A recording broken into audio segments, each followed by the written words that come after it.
right, yeah, we're gonna, that's probably gonna be like the main part, yeah, of what we, cover. Let me just mess around here and press escape. Is it, oh yeah, there we go. All right.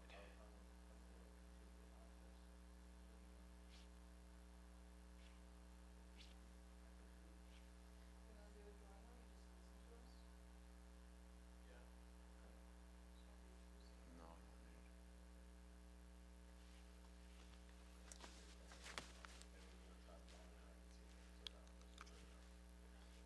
I'm going on my third vacation in 15 years. Palm Beach. Baby steps. We're going on a staycation. Yeah. So we got like, my wife found like a really, like something out of a magazine type Airbnb, and we're gonna go like Wednesday through Friday. Yeah. But, and I have anxiety. So, I don't know. I'll say, I did, but that's 3 in 5 years. So that's better than the track record of, 3 in 5 years sounds better than 3 in 15, right? Yeah. All right. Yeah. Vacation more, Carlos. Life is short, man. Spend time, enjoy the time with family, man. That's Yeah. important. I hear you. I don't disagree. It's just, I'd be lying to myself if I said that, you know, if you told me, I don't even know what, my fun place is like here. It's my fun place. But like if you told me, I don't know, some other fun place, and I don't even know anywhere, but like in the Eiffel Tower, like there's one room at the top of the Eiffel Tower that only one person can get, and it's impossible to get all, you know, you got a room there. I would immediately go look if it has Wi-Fi. Like that's the first thing I would look for. And I think that's where it starts falling apart.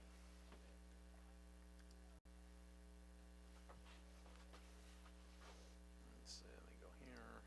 It's even nice, like, you know, I'll throw this point out there, like, when we travel, like, sometimes I'm like, yeah, we got a lot of stuff to do at home, business-wise and stuff, but sometimes it's nice to get outside of your comfort zone, because then you get a little creative spark with something that you wouldn't normally encounter in your day-to-day, you know, grind, if you will.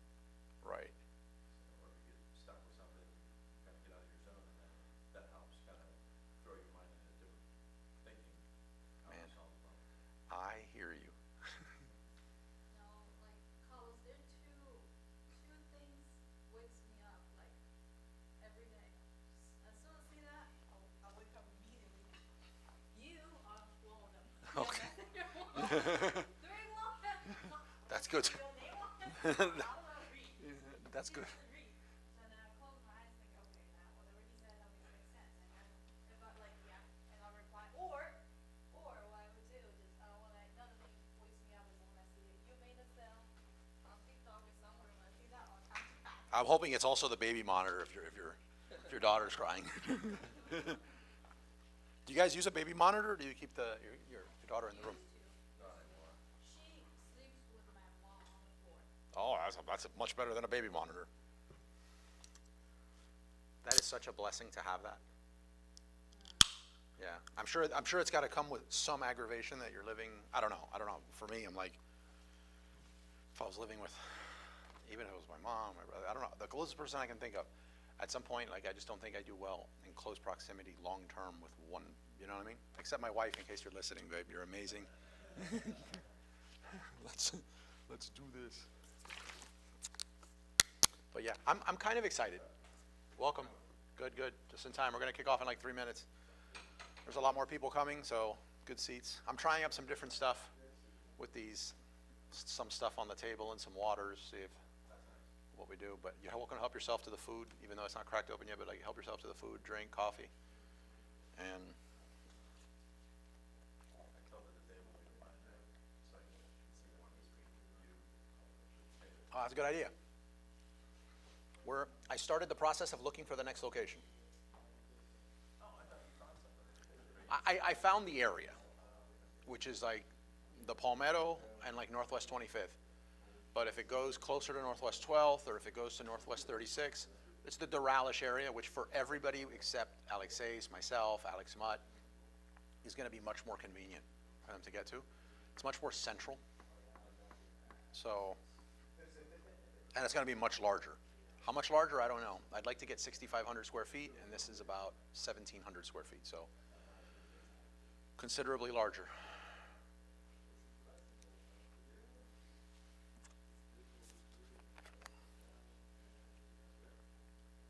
It'd be nice, with more parking too. With more what? More like convenient parking. Oh, yeah. Sometimes it's a battle here. Really? Here it's a battle. Sometimes. Okay. Well, I don't know that it could get better than this.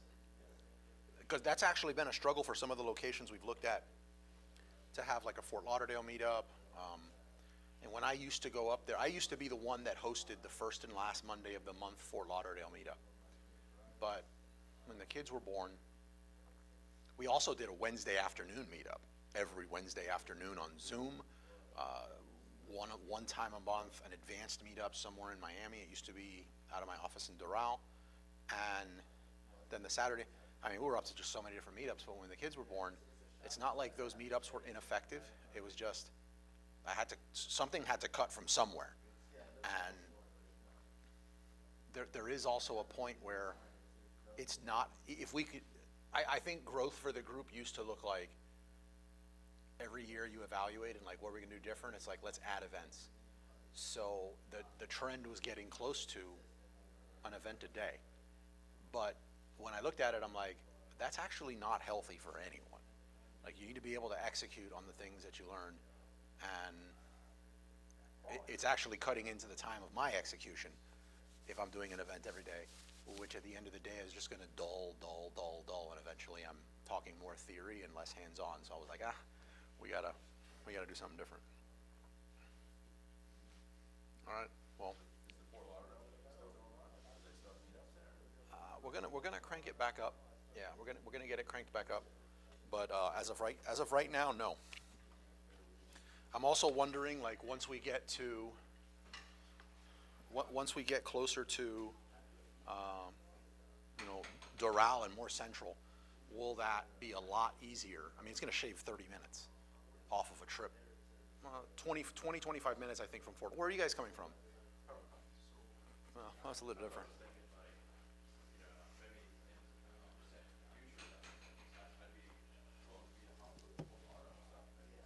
Yeah? Well, that's welcome, bienvenido. How are you? Good. Can I sit Sit anywhere you'd like, help yourself to food, coffee, whatever you'd like.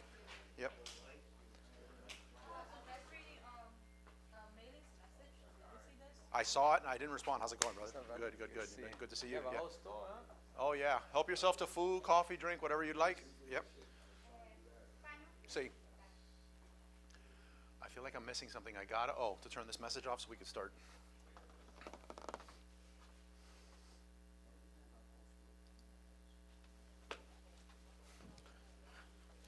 All right. We're going to get started even though it's 1 p.m. More people are coming, but I've had this tendency to like Miami time and like wait 10 minutes, but then your start time keeps getting pushed back 10 minutes, so we're just going to roll. We're in the beginner hour anyway. What you see circling behind me, that's not going to go on the whole time. Those are just some of the sponsors that we have. For those of you that are new here, it's a sales-free environment, so I'm not going to be pitching you on buying anything. There's no go to the back of the room at the end of this for a course or a 401k or anything like that. The whole premise of the group is sellers helping sellers. I've been a full-time seller on Amazon for 15 years, and I wish I had something like this. Like that's how that got started. When we got started, it started as well, first of all, our 10-year anniversary is coming up for this group. But we started at a coffee shop. That one actually, because I did not want to drive. I live close to here, so I didn't want to drive far just to have nobody show up. 4 people showed up, and then nobody showed up for the next 4.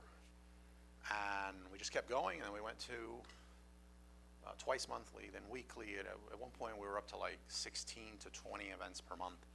And this was another business that I have, which I own a brand called Salsa Kings in Miami. And so during COVID, so the mirrors and everything, and the reason why this looks like a dance studio is that during COVID, that's what this was. And our meetup events, we would shut the studio down. one of my business partners in Salsa Kings may be coming here today. By the way, could you open YouTube if it's not too much trouble, just in case, any questions anybody comes in from the stream? So what happens is we'd close this thing down on Saturdays and we would host the events. But during COVID, nobody could come in and dance salsa or bachata, and we still had to pay the rent. And obviously this place is not cheap. So fortunately we found a spot 2 blocks away that was stupid affordable. And we put the dance studio there. Now it's thriving. And then there was this thing, and it's like, if we could string together a couple sponsors that we're not selling our souls to, you know what I mean, but that are like produce valuable stuff, and I don't have to come out of pocket $7K a month for this place, then it would work. Fast forward since COVID, we have this location. We have a location like this in Tampa. We're going to be opening a location like this in Orlando, and we have satellite locations in Los Angeles, San Diego, and Orange County.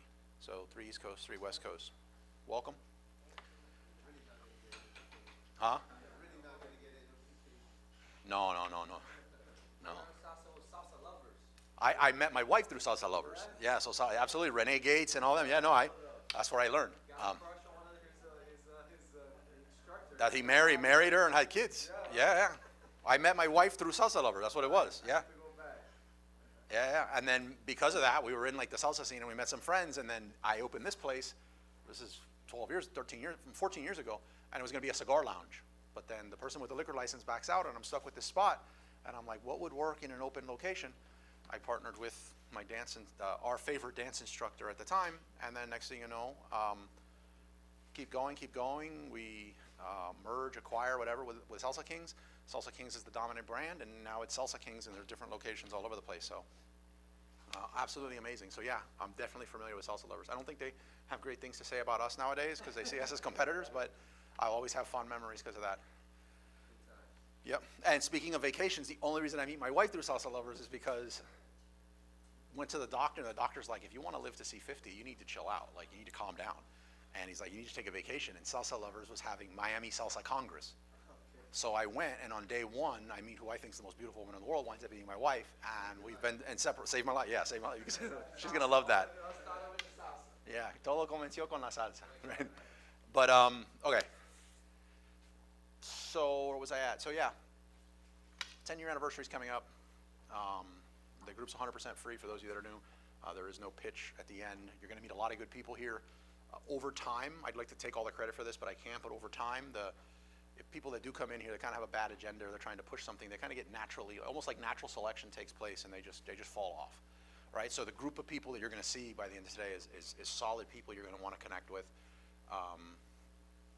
The way we stay connected between events is through our Telegram community. So you can always message me, but the Telegram group chats we have, which is wizardsofecom.com/chat, that's free. Ting happens to be here, and Ting runs the TikTok one. So any TikTok questions or anything like that, she helps out with that. We have stuff for Amazon Wholesale, Amazon Private Label, book selling, just different chats for anything imaginable that you probably want to talk about. And some of them are not so active, and some of them are more active than others. Obviously, TikTok is an active topic right now. So fun. Oh, and the Amazon influencer one. Today, how this gets structured is from now until about 2 p.m., it's our beginner hour. Lately, we've been playing with the format of I'll pop my computer open and do some like live product sourcing. Since today's topic from 2 to 3:30 is going to be, I feel like, going to involve a lot of that anyway, we're going to leave it more open topic and less live product hunting in the beginner today. Normally, though, when you come in, right after I do these little announcements right here, I would just pop my laptop open, and I would either live source for wholesale products and kind of talk out loud on why I think it's a good idea or a bad idea, or what I would do next, how I would turn that into a wholesale PL hybrid if it made sense, or what looks like a great private label product to launch and why. So cover a lot. We do it live. It's not that I think you should, I mean, in some cases you should, but there's this thing that when someone sees a good idea that I'll put up on the screen, everyone's like, well, I'm not going to get it because everyone else is going to get it. The thing is, everyone's thinking the same thing and nobody does it, right? So, and then I'll randomly go to a conference and someone watching on the live stream will come to me one day and say, hey, you know, I launched that kintsugi bowl thing you talked about, and then I know. But But the value is not for you. I'm not trying to say that whatever product I put up there that you should get. What I am trying to communicate there is kind of the thought process that goes behind it so that you can evaluate products and opportunities as well. I think it's a huge mistake to be 100% reliant on the software that's out there for product decisions. I mean, think about it. Even ChatGPT right now, when you go to put a prompt in ChatGPT, it tells you that it could have mistakes and that you should fact check it, right? So the software in the Amazon space is no different, okay? And there's a lot of opportunities that you're not even gonna know to surface with the software. Like I frequently mention that the hobbyist niches, any hobbyist thing you can think of, from bees and honey to reptiles to gardening to kintsugi, which is that gold paste that you put together to glue a bowl that shattered back together, and it has this amazing look called kintsugi. Things we've been covering up on carpenter bees and the products that you can make around that. Like all these weird niches, like you're not gonna know to surface them, but they all fall into hobbyist niches. And that's where the real gold is at, in my opinion. I've successfully exited a lot of brands over the last 15 years, and this is all I know how to do. If you connect with me outside of here and talk to me about anything else that's not e-commerce, you're gonna be like, this guy's not the sharpest tool in the shed. You know what I mean? Like, my wife would confirm that. Like, this is just my thing. I immerse myself in it. I'm just trying to pay it forward, right? And the more people you tell about the community, that's my evil agenda, if you will, for this group to grow. Yep. And then shameless plug is for our podcast. So we have 2 podcasts, one in English, one in Spanish. They're not translations of each other. They're totally different topics. But it's called Wizards of Ecom. I would love for you guys to listen to it. At this stage, we're 400 episodes in the English, and I think 200 and something on the Spanish. And even if you just come up to me and say, hey, you know episode such and such when you said blank, I really disagree with that. Just knowing that you listened is a huge plus for somebody that does podcasting, because if you've never done podcasting, you're talking into a mic, there's nobody around you, and there's no feedback coming back from the process. So it means a lot to know somebody else has listened to it, had some feedback, so I'd love it. And unlike Amazon, I can't ask you for a 5-star review, so I recommend you leave a 5-star review. All right? Food is up front, courtesy of our sponsors who you're seeing on the screen, but the snacks, the coffee, the water, help yourself. You can get up during the presentation. Don't worry about that camera there. It's not catching any of you behind you. She's like, oh my God. It's above you, and it's catching over here. And but if you see me sometimes looking this way, or if Ting or Chris has a question that they field from the stream and I'm looking this way, it's not me checking myself out in the mirror. It's the camera, and it's just trying to make some kind of eye contact. And bathrooms are in the back. Again, feel free. And what else? What am I missing? I feel like we've covered all of it. Yeah, yeah. Which one of the sponsors are the ones that take care of like money that Amazon might owe you? Oh, that's Gatita. It's right there to your right up top. You scan that code, you'll get $400 in free credit. But basically, how they work is they cost you nothing, and Amazon owes you a lot of money. You know, it's an alarmingly high amount of money from things that they just miss, or that they refunded someone before they received the product back and they never got the product, or they lost the product. And there's a laundry list of things as to why they owe you some money. And unless you're a crack bookkeeper or an accountant, you're not going to find it. You can find some of it.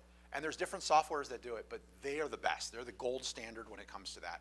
And what you do is you just connect them to the account, and they go find it all. At first, they're going to come up with this big amount because you haven't done any of it. And then every month, there's going to be a chunk, and it just comes into your account. I can tell you somewhere that I dropped the ball with not using them, because I tried to do this all in-house, is in our last exit, these numbers don't even make sense. I'm not going to say the exact numbers because I feel like they're so far out of reality and it sounds like showing off, but I'll say this. They paid 7x multiple on our business. That's just insane, right? I paid a 7x multiple on the business, and what they found using Gatita services after the fact, had I used Gatita before, it would have translated into close to $3.5 million more in my pocket after the multiple. So it adds up. It adds up a lot. You should use it.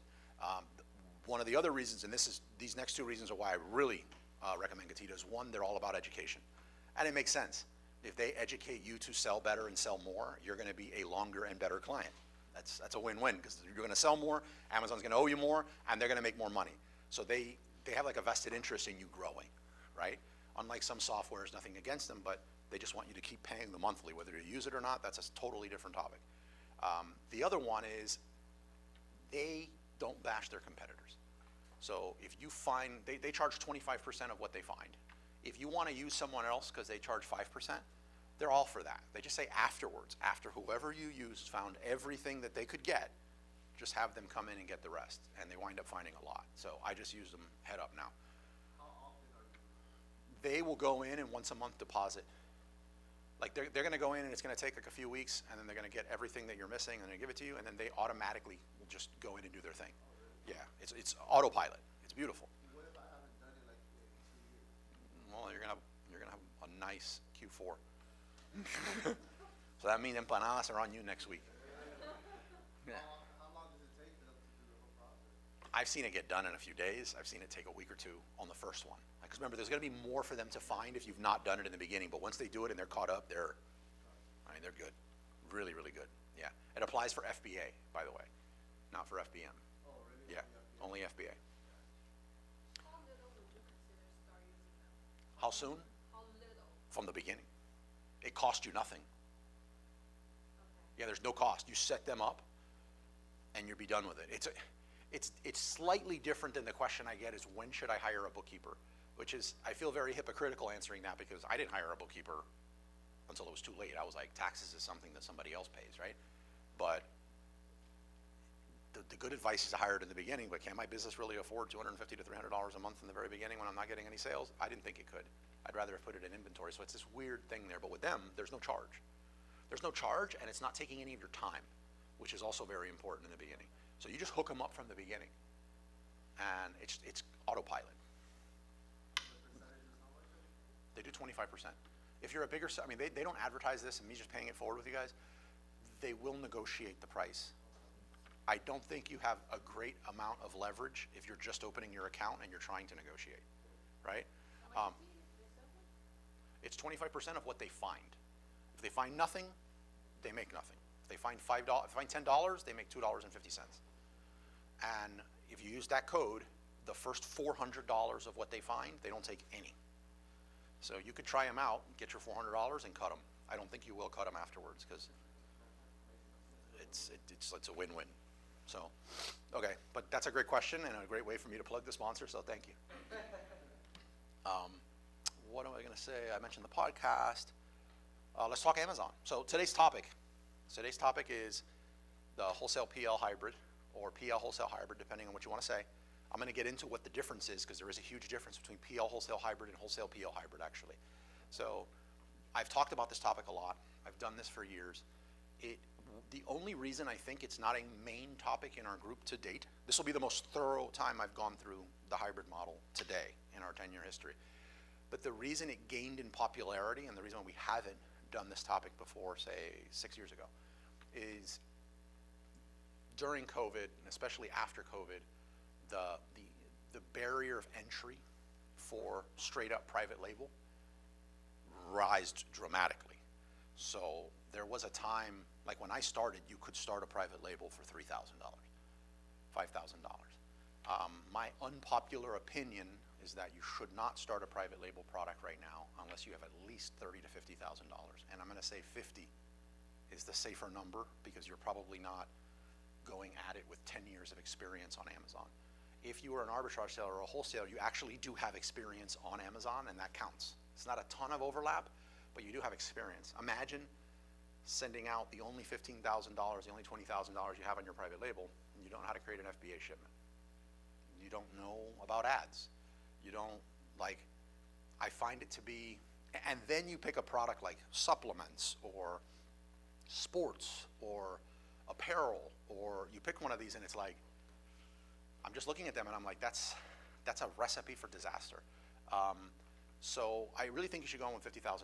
However, when that number went up, it's kind of like, man, there's a lot of advantages into getting into at least a portion of private label, whether it's as a hybrid or whether it's as a straight up brand, and that this hybrid model is making more sense now because the barrier to get in is still quite low. In some cases, it's lower than what you would need to invest if you were just doing wholesale, which is weird. So it's a great model. Welcome, guys. It's a great model to get into, and we're going to go over a lot of it. There was a question? Yeah. Also, Amazon's now giving them almost $50,000 in credits and Yeah. no charge for you to begin, so they're really incentivized it. Yeah, I'm even going to show you a model, an example, once we get into the topic of the week, that is a very, very well-known brand doing that model. So it's not just for somebody scrambling to get started. It's not petty hustlers. It's not anything like, you know what I mean? It's nothing like that. It's not the redheaded stepchild of, you know, Amazon. It's a great model to get into. Yeah, I'll save it. But that's what we're going to get into in today's topic. It's going to be the most in-depth coverage we've done on this topic. We meaning there's a bunch of us that put this together for 15 years. I've not hosted all 1,500 of our events over the last 10 years. So a lot of like figuring out from other people in the group what worked for you, what didn't work for you. Today we're going to cover all that. For now though, what do we got on time? Yeah, we got 40 minutes, like until we start with that. Anybody have any questions in the Amazon space? If it's something very Pl-Wholesale hybrid, then I'm just going to defer it and say we're going to cover that at 2 p.m. to give other people time to get here. But by the way, is it hot in here? A little bit? I don't know if it's this TV, but it feels in the back of my neck feels like a microwave. Let me check the AC real quick. Is anybody cold? Nobody's cold. You're good. I'm gonna do one thing.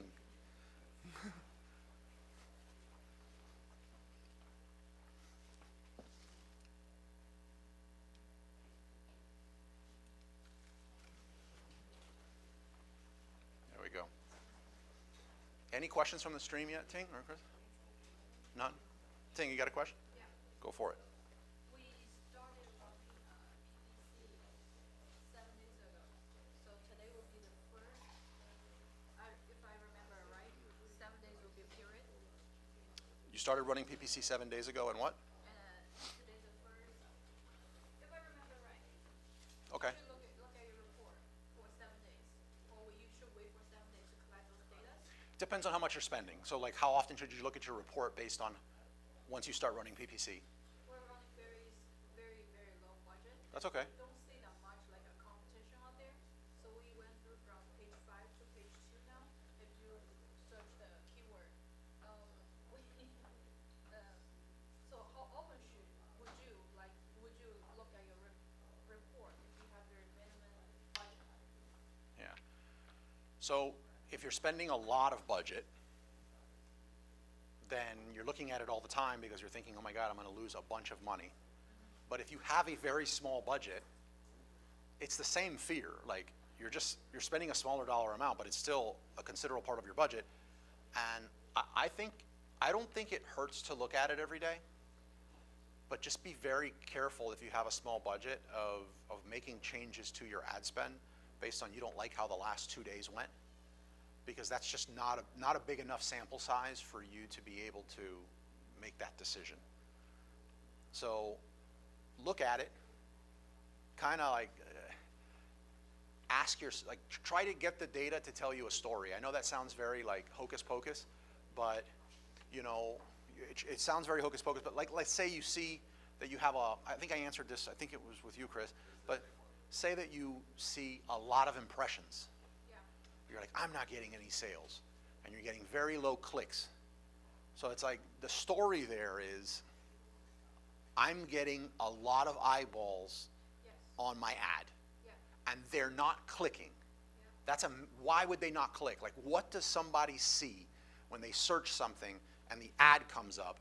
Like, they're not seeing your bullet points, so it's not your bullet points, because they got to click to see your bullets. Like, it's not your bullets, it's not your video, it's not your A+ content. It's not so like start eliminating, like what is it? It's your main image. In almost every case, it's going to be your main image. So at that spot in the funnel, because that's what it is. The funnel is they've stepped into Amazon, they're now in the funnel.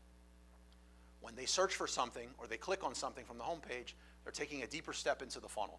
If they searched for running shoes, they just stepped into the funnel. and they're still very like, I'm open to whatever.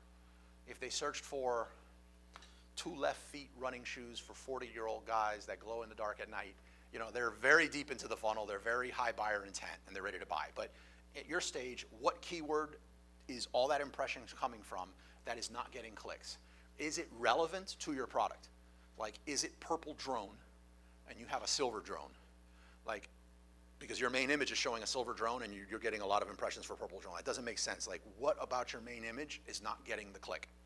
The other things at that stage that could come into play is price, right? So price could come into play, reviews could come into play. By far, like, the overwhelming reason why the answer to that story, and this is a very basic PPC story, is it's your main image, right? So now you can choose to do something about it or kind of ignore it moving forward. But the more you ignore, the more baggage you're now carrying in this journey, and it's going to be bad.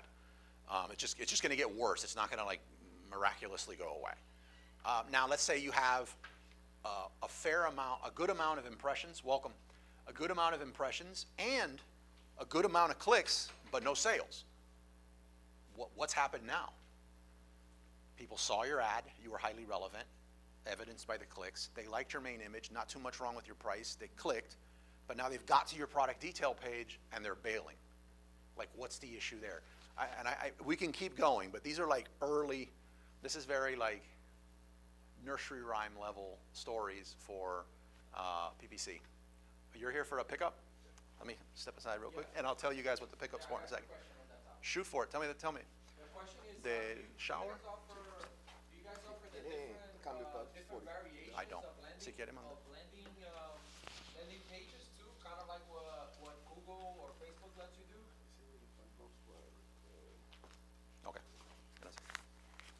Say it again.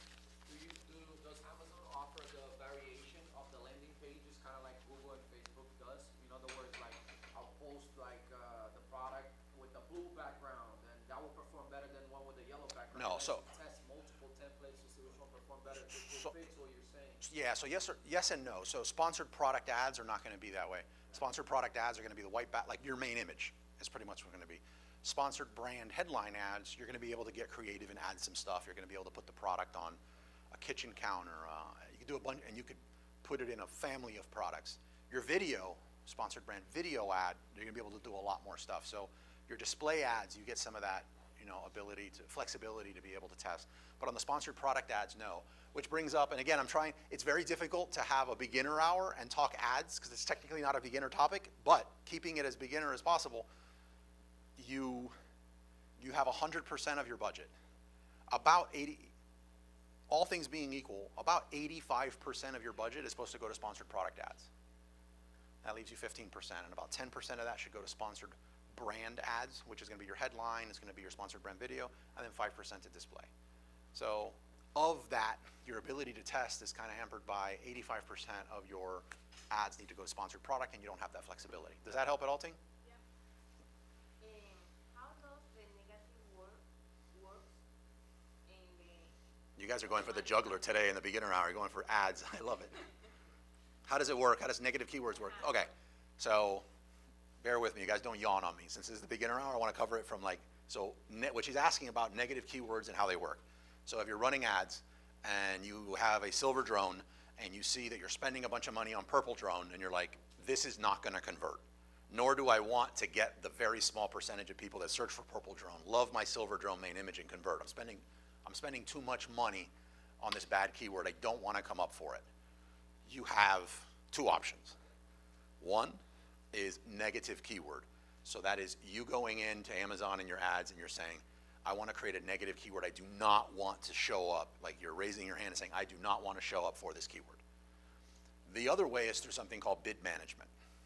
So to be served up as an ad, to have any chance of being served up for an ad for that search term, you probably need to bid $2, right? If you just lower your bid to 25 cents, you're not negative keywording it, but you're also never going to spend on this thing because you're never going to win the bid for that keyword at 25 cents. So you have negative keyword and you have bid management. in most cases, and this next step becomes about as debatable as like, or divisive as like Democrat, Republican, right? Amongst Amazon PPC people. And that is, I'm a huge fan of bid management. And the reason for that is I feel, based on what Amazon has said and shown, that they place keywords in relevancy buckets. So purple drone, and you have silver drone and drone, all have the same root keyword, which is drone. I, at no case, and they have them linked together, which is how, for a term like fat burner, for a supplement, which is so expensive to rank for, I could go after a appetite suppressant for middle-aged men, long tail keyword, and I can convert on that. And every time I convert on that keyword, I actually improve on my rank for the search term fat burner. Why? Because they're connected through relevancy, right? So it's a very, I think, strategic approach is to go after long tail keywords because you naturally improve in organic position for the root keywords. So in this case, if you negative match purple drone, you are also sending the signal that your relevancy, and again, this is full transparency, this is more opinion of my part, like you are sending the signal on relevancy that there are some things pertaining to drone that you are not relevant for. And I want to be hyper relevant for everything drone. Okay? Right, so what would happen is you have an auto campaign and you have all your other campaigns, which is like, would take at this stage of Amazon, would take like the rest of the class to talk about all of them and their match types. In your auto campaign, I would create a negative, right? Because your Amazon can automatically pick whatever they think is relevant. So I would turn it into a negative keyword match in your auto campaign. But then I would have a separate Amazon PPC campaign, which you can give it whatever name you want, but what it is internally for you to know is, call it bid management. I'm going to get purple drone, and I'm going to add it there, and I'm going to put a 20-cent bid, 25-cent bid in a manual campaign. So I'm still saying to Amazon that I am relevant for this keyword, but there's zero chance that I'm going to come up for it. Right, you need to make sure you negative here, but that you add.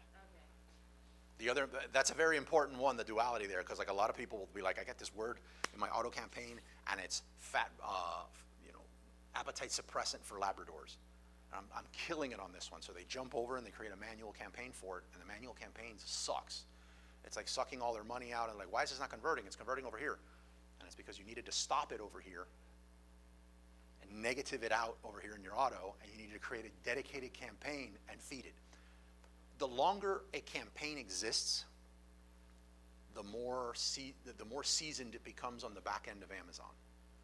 Amazon starts looking at it and they're like, oh, this campaign's, it's the same thing. If you break a campaign apart or you start a new campaign, it won't perform as well. And you're like, this doesn't make sense, it's the same keyword. It's because the longer that campaign exists, the better bids it gets, the more efficient it becomes. So you need to cancel one out and create a separate campaign and then feed it. Otherwise you have ASIN overlap. I'm sorry, there's no way I could have made that less basic, I feel, but at the end of that, it kind of started feeling like alphabet soup. Yeah. Did that make sense? Okay. I got some more questions. Let's do it. Anybody else have questions, by the way? For those of you that just came in, we got about 29 more minutes, and then we're going to get into the topic of the week, so we're just having an open topic. Bathrooms are in the back, because I see some new faces, which I love. Food and drink, I hope there's still some food is there. Those are sugar-free, carb-free empanadas. Keto-friendly empanadas. At least that's what I tell myself. I love it. You got to do something, man. Fake it till you make it. Go for it. Two questions. The first one is, should we swap out the primary image on the listing, or just leave it be to switch things up? And then the second question is, with the PPC, is it good to do like a limited campaign where you have an end to it, or just like continually let it ride until you make like? I've never found an advantage of having an end date to a campaign.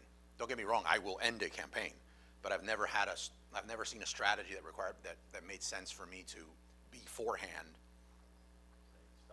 stop it. Even something like, say I went total masochist and decided I wanted to go after Mother's Day, Father's Day, stocking stuffer, like these keywords were like, you go after them and it's where like money goes to die, right? After those holidays, you probably don't want to go be aggressive on those. still, I would control those campaigns with bid management. Yeah. I still wouldn't kill the campaign. I would leave it running, because the longer it's running, the more efficient it's gonna be. And that's just what I've seen through my data, and that's why I said in the beginning, this could be as divisive as like Democrat, Republican. You might leave here this week and get on a webinar, and they say the exact opposite of what Carlos said. I'm right. No. But, okay, your images. I think you should be upgrading your images. We're actually gonna talk about an image. Remember I mentioned that there's a listing. We know the guy, he's actually spoke here before, it's Aaron. But he has the brand Zulai Kitchen. If you've bought a garlic press or a lemon squeezer on Amazon, it's probably his. But, huh? You have it? At our house. Yeah.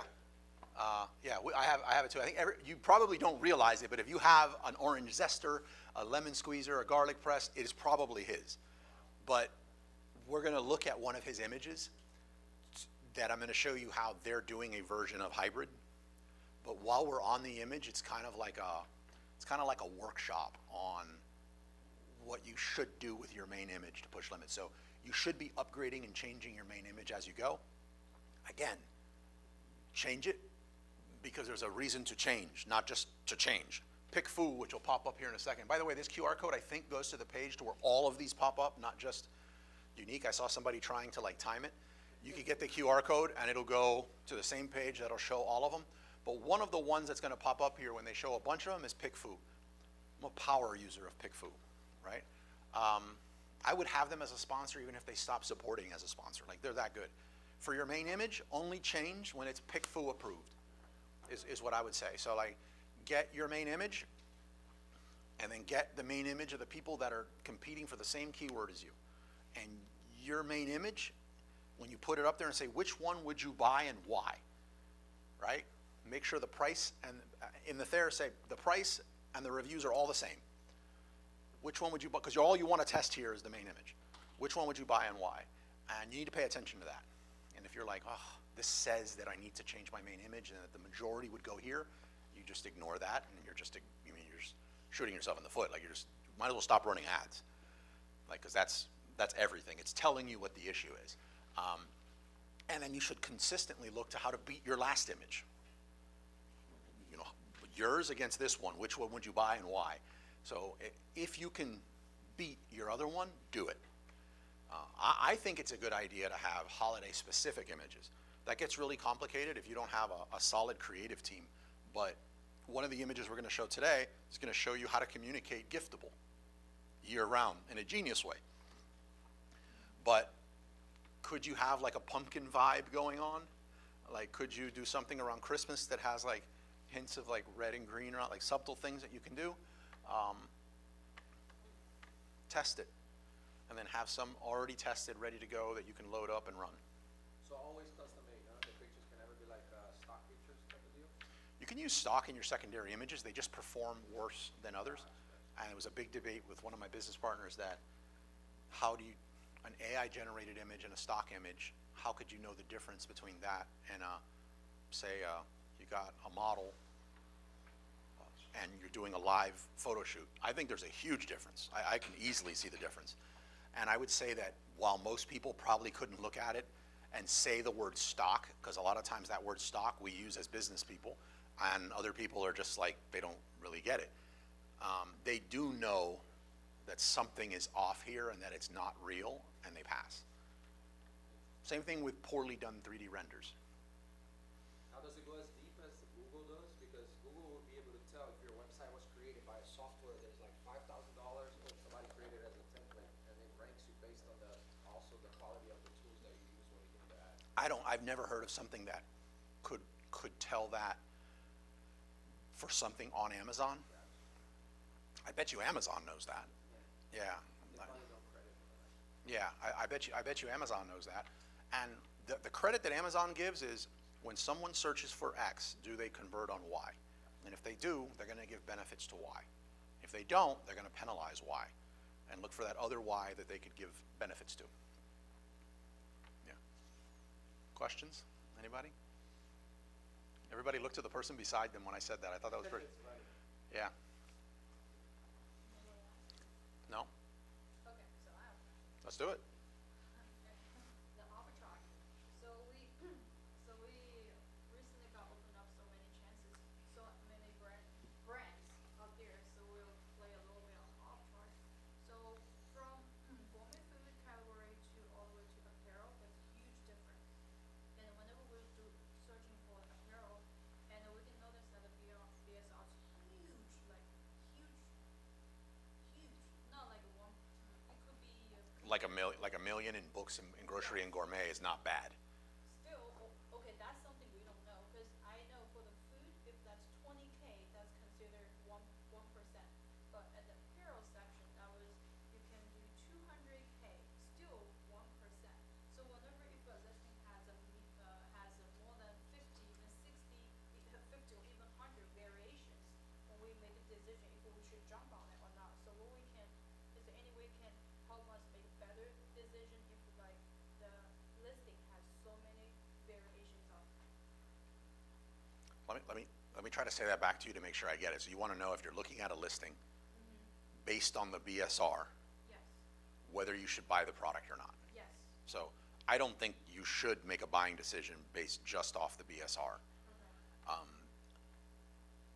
When I started, that's the only thing you had was the BSR. So I still look at it.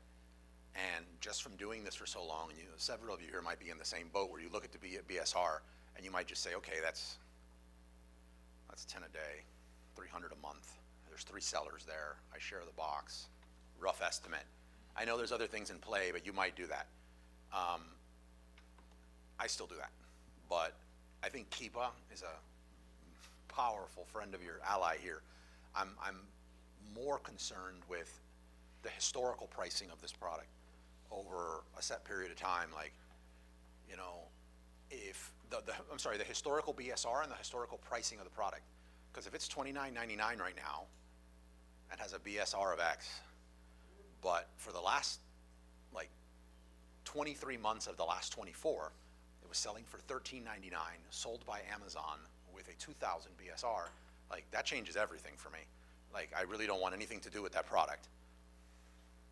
So for a buying decision, BSR will just get my curiosity going. The historical BSR would be more important.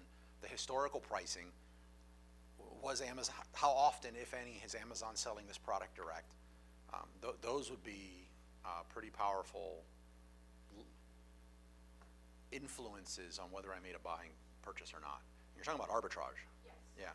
Yeah, that would be very important to me. At full transparency, arbitrage as a, money generating business of mine it's been quite a long time since that's been the case. So I really don't like dropping follow what I say to the letter unless I'm actually doing it. But my wife drags me into Walmart and CVS sometimes, and I just have to she's in the makeup doing something, God knows what, and I get my phone out and I scan, right? So I scan, and those, I'm like, if I was doing arbitrage right now, is this an opportunity or not? And I love that. And that's still the factors I kind of go through in my head, and I'm like, is that, if all those boxes check, I'll go forward and do it. Okay, because the only thing that worries me is the BSR looks good, just the variation, the listing, it's not like Nike, where's the variation? Well, you want to use Rev Seller for that. Yeah, they have 270 variations out there, so when we look at it, and do you think that, given the sales looks really amazing, do you think we're gonna have a piece of a bite there? Because it's 270 variations. I have never been a fan of selling, as a matter of fact, I just spoke at an event called Mundo Amazon, and I think, right, I think he's the total opposite of me in this thing that I'm about to say. So there's not a right or wrong answer. For example, I don't get into trends, and the limited experience I have of getting into selling Colgate, that sounds like a no-brainer, right? That has always burned me at some point. I might make a quick hit right now, and I make a quick hit on the other one, and I keep building it and building it and building it, and then when I get hit, it wiped out everything else that I did. So I made a choice to not go that route for those. So I don't have a lot of experience with Nike. If someone gave me an account right now and said, I'll give you an introduction to a great factory you could do business with in China, or I'll give you an account with Nike, I would take the introduction to the factory. Like, that's kind of where I'm at. But again, to each their own. There's money to be made on both sides of this. Can you do me a favor and plug in the sponsors and tell which one of them are which and what kind of promos you got? Just, Let me do that at the end. I want to do that, and my sponsors that listen to this, they will love it. They're going to think that I'm paying you to say that. I'll do it, but let's do it as we transition right into the next topic to keep the flow. But yeah, I'll do it. They're great sponsors too, so thank you. I never heard about that one. Oh, you got to get Gatita, man. Got to do it. How about yourself? Yes, if I have a product that I want to do the model that next to it, and it is only sold by Amazon, Uh-huh. do you think it's a good idea? Yes. Yeah? Yeah, I mean, there's other things that we want to take into account, but the thought process of, should I resell this product? It's sold by Amazon. I prefer just to move on and not do it. There's technically some times where I looked at this and I'm like, they're out of stock 5 months of the year. And when they're out of stock, the profit margin of this thing goes crazy. And I have dabbled in that. Just the extra resource, like mind that it takes to dedicate to that, and versus all the opportunities that there are, now I would just walk away.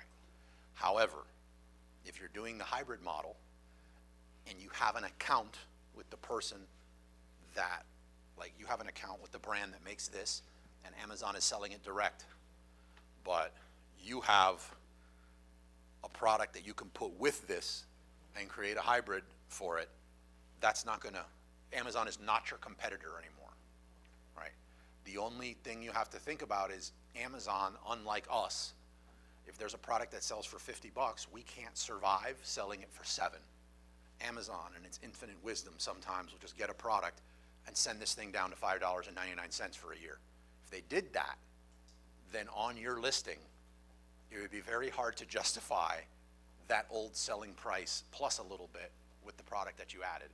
But I would still, yeah, the short answer though is no problem. But do you think for the PPC, for example, if my price is lower, a little bit lower than Amazon, is that okay, or should I increase a little? But let's make sure we're saying the same thing. So are you reselling the same product? Yes.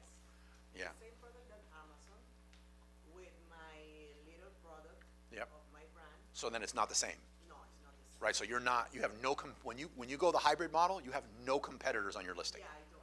Right, so with no competitors on your listing, you could run ads all day long, Yeah, regardless of your price. But it doesn't matter that Amazon is like, since they're the only one, I mean, it's a restricted product. Sure. So, when I run the campaigns, I don't get like, maybe for the reviews, I don't know, something. I feel like I want to make sure we're saying the same thing. So you have listing A and listing B. Listing A, same product. Yes. Listing A has 10 resellers. You got listing A, that product, and created listing B and added something to it. Yes. Listing A is selling for $100, yours is selling for $99.99. Yes. But the listing A doesn't have 10 sellers. It only has Amazon. Okay, yeah, that's fine. But listing A is brand, ships and sold by Amazon. Yes. Listing B is your brand, ships and sold by Amazon. Ships and sold by, yeah. Yeah, that doesn't impact. You can run ads on that 24/7. Now, if your ads are not converting, or they're not spending their budget, or a whole bunch of other things, that's more of a PPC listing issue with your listing. I would be concerned if you were running, do you mind sharing what your ads budget has been? It doesn't have to be high. Now, like $5. Okay, then you're not spending enough. No. That's what that would be. Like if you told me you were spending, Daily, because since it's a known brand, so I thought that maybe, it's like but there's a few things you want to look at in that scenario. So, and I'm gonna dive deeper in, or I'm gonna repeat some of this in the 2 p.m. thing, but what you're talking about is a pillar product. So in your wholesale PL bundle, there needs to be a pillar. And that's the one that has a lot of search, right? So when you do a wholesale PL bundle, you should be getting eyeballs on your listing because one of the products in your listing has high search volume. So for that, you want to verify with your business reports. So when you look at your business reports, like how many impressions is that listing getting organically? If it's not getting any, then there's an issue with how you set up your listing because Amazon is not indexing it for the brand, the pillar brand that you have in the listing. Now, if you do see the impressions, but your PPC, again, at $5, nowadays on Amazon, you'd be lucky if that thing even exists at 12:03 a.m., right? But when you are running the ads, if you were to tell me that one day, not every day, but one day you spent $50 and you got no impressions, then there would be something to diagnose. Or if you spent $50 and you got X amount of impressions but no sales, there'd be something to diagnose. But at $5, there's nothing. No, I have got like 2,000 impressions. On the ads? Yes, Okay, that's great. So how many clicks? like 3. That's what we just talked about over here. High impressions, low clicks. That's your main image. What are you using for your main image versus that? Because one of the things that people do in the wholesale PO hybrid model bad is if they come from the wholesale side of things, they're not really a believer yet in investing heavily in their main image. So they get their neighbor that knows Photoshop to take a quick picture. Only image, no keyword in the title. I'm sorry? Keyword on the title. If there was a problem with the keywords, she wouldn't have high impressions. Right. So because she has the impressions, you're set up right, but your listing is not converting. And what I was just mentioning over there is you want to tell a story with the data. You want to use PickFu, and the story with the data here is a lot of people are seeing my stuff. It's registering right, but they're not clicking. It's your main image 99% of the time. So you want to create a main image, ideally better than that one. Right? And if Amazon is selling it direct, it usually means the brand doesn't have the time to fool with it. So it's going to be easy to beat their main image. Definitely don't copy it, but just beat their main image. There's someone local to Miami named Celine. I think it's Celine Diaz. Celine. She's worked with a lot of people here. She's in North Miami. She does product photography. And the other thing here is she's cheap. I think she's cheap for what she does. You were the only one that had an issue with her pricing. But like, according to everybody, she's super affordable. Celine what? Celine, is it Diaz? It doesn't matter. I can do an introduction if you decided you wanted to do it. She will work with you. Super amazing. Not a sponsor yet. But she, What do you recommend when we are launch a new product? Is prayer, a lot of prayer. is automatic a bit down or up and down?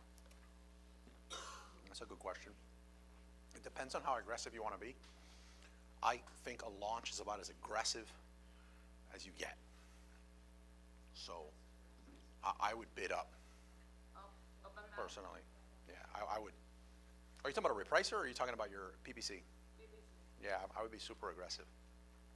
I don't launch anything nowadays. Like if it's my stuff, I'm going in at $200 a day. And like $200 a day, no restraints. And How does this work? How Amazon put up or put down? but it depends what you choose, but you're basically saying like, show me at top of search for everything related to this keyword, no matter what. And that means that they can go up or down based on that. Like burning money, but in the beginning, you need it, It's right? a launch. And then you get all the Yeah. data that you can analyze to see where the mistake is, adjust, and then put the actual money that you want. That's what I like. I don't want to be a week or two in wondering what I'm relevant for, if this is working. I don't want the answer to be, well, we need more time to see, is what I'm saying. Like, I want to know what I need to do or not do, halfway through my launch or really quickly in my launch. Yeah. It also depends on how you've structured your listing. Hi, we are doing retail arbitrage Mhm. and have been just starting out and have been stuck on the sourcing aspect of it because we have gone to a few stores and, for example, we checked most of Walmart and the items were either sold by Amazon and Amazon did not share the buy box, or it was a private label, or maybe we found something that it was excellent, looked great, ROI,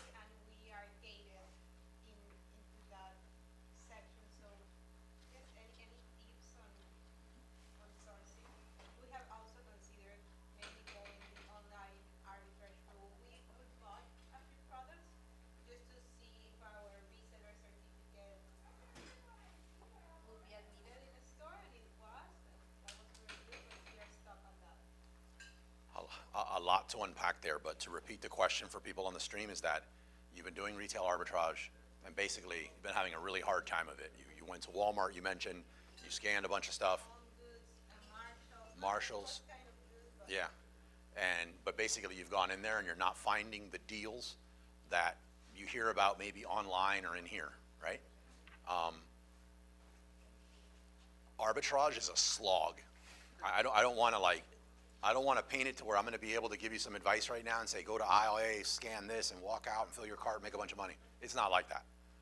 The only people I know that are like that are people that do retail arbitrage and sell retail arbitrage courses that say that. So like, it's just not. Steady grind. Huh? Steady grind. It's a steady grind. Like, some days will be like that, some won't. Now, what we used to do before the group got bigger is we used to, as a group sometimes, our meetup event that Saturday was we were gonna meet at X Mall and as a group Wow, take over. go through, but then we started getting kicked out. Because it was just like, it was just a mob. Gabe, who used to be running those, Gabe would come through and run them, and I think the last two that Gabe ran, I think we got kicked out of the malls, which I was super proud of, by the way, but we got kicked out of the malls. If enough interest is still there, I'd be happy to run one and do it, because what I'm getting at here is, I think that when someone first starts arbitrage, you kind of scan and you gravitate towards what you know. So when you go into the store, you're scanning Lego, you're scanning, these name brand things and Disney and Hasbro and Melissa and Doug and like all these other things. And these are like the globally known brands that are usually gated, where the brand is selling it direct or Amazon is selling it direct. And they're bad opportunities, but in reality, most of the products in those stores don't fit those categories. You just kind of pass up on them as not good opportunities. I don't think, the next thing I'm gonna say is like, what's gonna get you rich, but if you wanted to get some wins, clearance sections are still great. If you can find the clearance section of the store, you can get some good opportunities. Especially after holidays.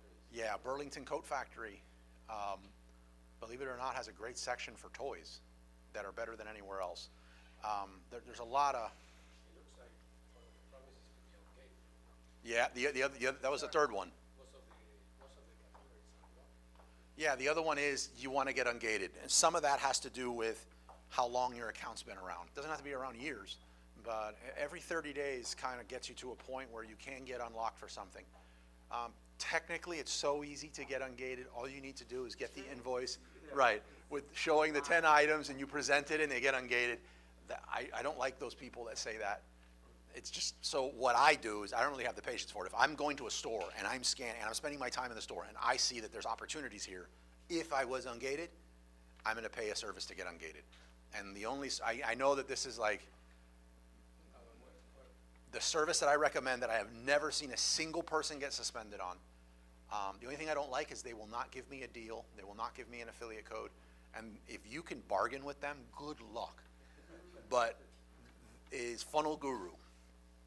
They're called Funnel Guru. If you just search Funnel Guru, they're gonna come up and it's gonna say Funnel Guru, Amazon ungating, blah, blah, blah. You check them out. I don't know if you used them, yes? Our problem, they can't solve it. Right, but they told her that. They didn't take her money and then not do it. Like, they will tell you yes or no. If it says 400, it's 400. If you try to negotiate for 350, it might be 425. Like, but they're gonna tell you, and if they can't ungate you, they just give you your money back. But they're extraordinarily, like, accurate. They've ungated, they've ungated, I'm gonna say thousands of people in the group over the last 10 years. How are they, you know how they're doing that without? I don't know 100%, but what I believe happens is I believe they have worked a relationship with who they deal with, and they're also just getting more looks. Like, for example, if there's a brand that you want to get ungated for, and let's say that it's Hasbro, I don't know. There's a company out there called EE Distribution that any of you can open an account with. And if you go to EE Distribution and you order enough Hasbro, you can use that to get ungated, but you don't know that. They do. And they know all those other little companies. So I think a combination of the knowledge they have as far as how to get ungated and what works, plus side deals that they have made with certain brands, like, hey, give me an invoice saying blank, and I'll do it, then I think it's a combination of all of that. The one thing they do not do and I so recommend you do not do this either, is they do not falsify the invoice. That's what I was asking. I don't know the technology behind it, but Amazon will know. They know. Like, it's just, they can scan it, there's stuff that they can do that's like so beyond remember I told you my experience stays here. Beyond it, I don't know, but there's things that they can do to tell if it's falsified, and they will permanently suspend your account. There is no appeal out of that, so don't do it. There's a best practice that I started that worked for me on multiple of my stores is, when you first start and open your store, there's a list that goes around the internet, if you want I can send it to you, and it has 2,000 items. And what you do is you go one by one, you try to engage them. Some are gonna ask for receipts, some are not, and I feel like the more products you open up to sell, it gives you a little bit better. Absolutely. When you go scan something else, if you already have 280 products out of the 2,000. And it's funny because I've tried that same list in 3 different accounts, and it's different for every list, 100%. That was good. Yeah, 100%. All right, we're gonna transition now into the topic of the week. Let me just pull up some notes that I had here. If you see me taking these glasses on and off, it's that, I don't know, the 40s have been rough for me, but like, I can't look at things close, but then if I have the glasses on and I look up, it looks weird too, so I'm still figuring it out. You're gonna have to hit the bifocal soon. I'm gonna have to do it. They talked me into this one, and apparently, depending on the angle I look, it works, but then I don't know how to do it without doing this with my head, and I don't wanna talk to people like this, so it's just weird. Let me pop out of here. Oh, I'm gonna do the thing with the sponsors right now. Is this one of my products? No, I wish. I'm just a Star Wars junkie, and my wife won't let me have it in the house. Honest to God, that's the truth. I hate Star Wars. Which is pretty par of the course. Like, if I really love something, I guarantee you she won't like it. And vice versa. Yeah, if I love it, I just look at her and say, babe, you're gonna hate this. Check it out. Like, it's a joke. But it's a joke, but it's true. The sponsors really quick. So Assureful is there a way I can pause this? I'll talk about it when we keep going. But Assureful, if you want insurance in the Amazon space, they're gonna give you a deal. They are the most affordable person in the insurance space on Amazon right now.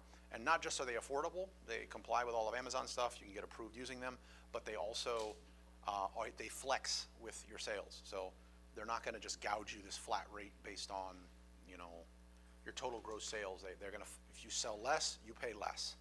If you sell more, you pay more. Sellers Fi, and they'll give you a deal from Wizards of Ecom. And any of these people, if you're like, yeah, I'd like to work with these people, you just let me know and I'll make an email introduction. But you don't have to. You could just scan the code and get it. C Group Logistics. If you want your stuff to check into Amazon in like 2 days, they will do it. Is C Group Logistics, and their code is there. It gives you some kind of discount. I don't remember what it is. They are local, but they have the ability to be able to get your products and get it into FBA in like 2 days, which is just, I've asked them several pointedly how they do this, and I feel like they tell me the answer, and then I leave realizing they never really shared anything. So I don't know how they're doing it, but it's amazing. Gatita we covered earlier. Honu Worldwide, this is my go-to 3PL. They're based out of Pennsylvania. They also have like a 3-day check-in time from their 3PL, but whether you're bringing stuff in from China, whether you're doing wholesale, whether you're doing OA, whatever the case may be, they work with all the different selling models. They're extremely competitively priced. Their banner's over there. They have a $250 sign-on bonus that you get. It says limited offer, but it's printed on a banner, so I don't know how limited that is. It is a $250 offer. The other thing that they offer, in case you're in the private label space, is they have a service called Tariff Terminator. So a lot of the times when you're shipping products into the country, you are overpaying on your tariffs. They are experts at getting you reclassified to a category that gets you to pay less. Ting, you also had this experience where another company was able to solve it even better than them. But the point is, whoever you're using, you're probably overpaying with your current setup on your codes for your products coming in. Check that out. They're really good at doing that. We covered them. Wow, I talked so long, they came back around. Sellers Fi, if some of you I've met at Mundo Amazon, but Sellers Fi was a sponsor there, and I mentioned like the 3 times that I came closest to going out of business had to do with bad lending, like bad bad deals on my part in getting funded, using Cabbage, using Lending Tree, and using stuff like that nearly will put me out of business. I just don't know how I bounce back. But Sellers Fi is like the gold standard for that. Like they're very good at educating. At the end of the day, if you can get a deal, if you can get a loan from your bank, that's the best. Most people that have an Amazon business are not gonna get a meaningful loan from their bank.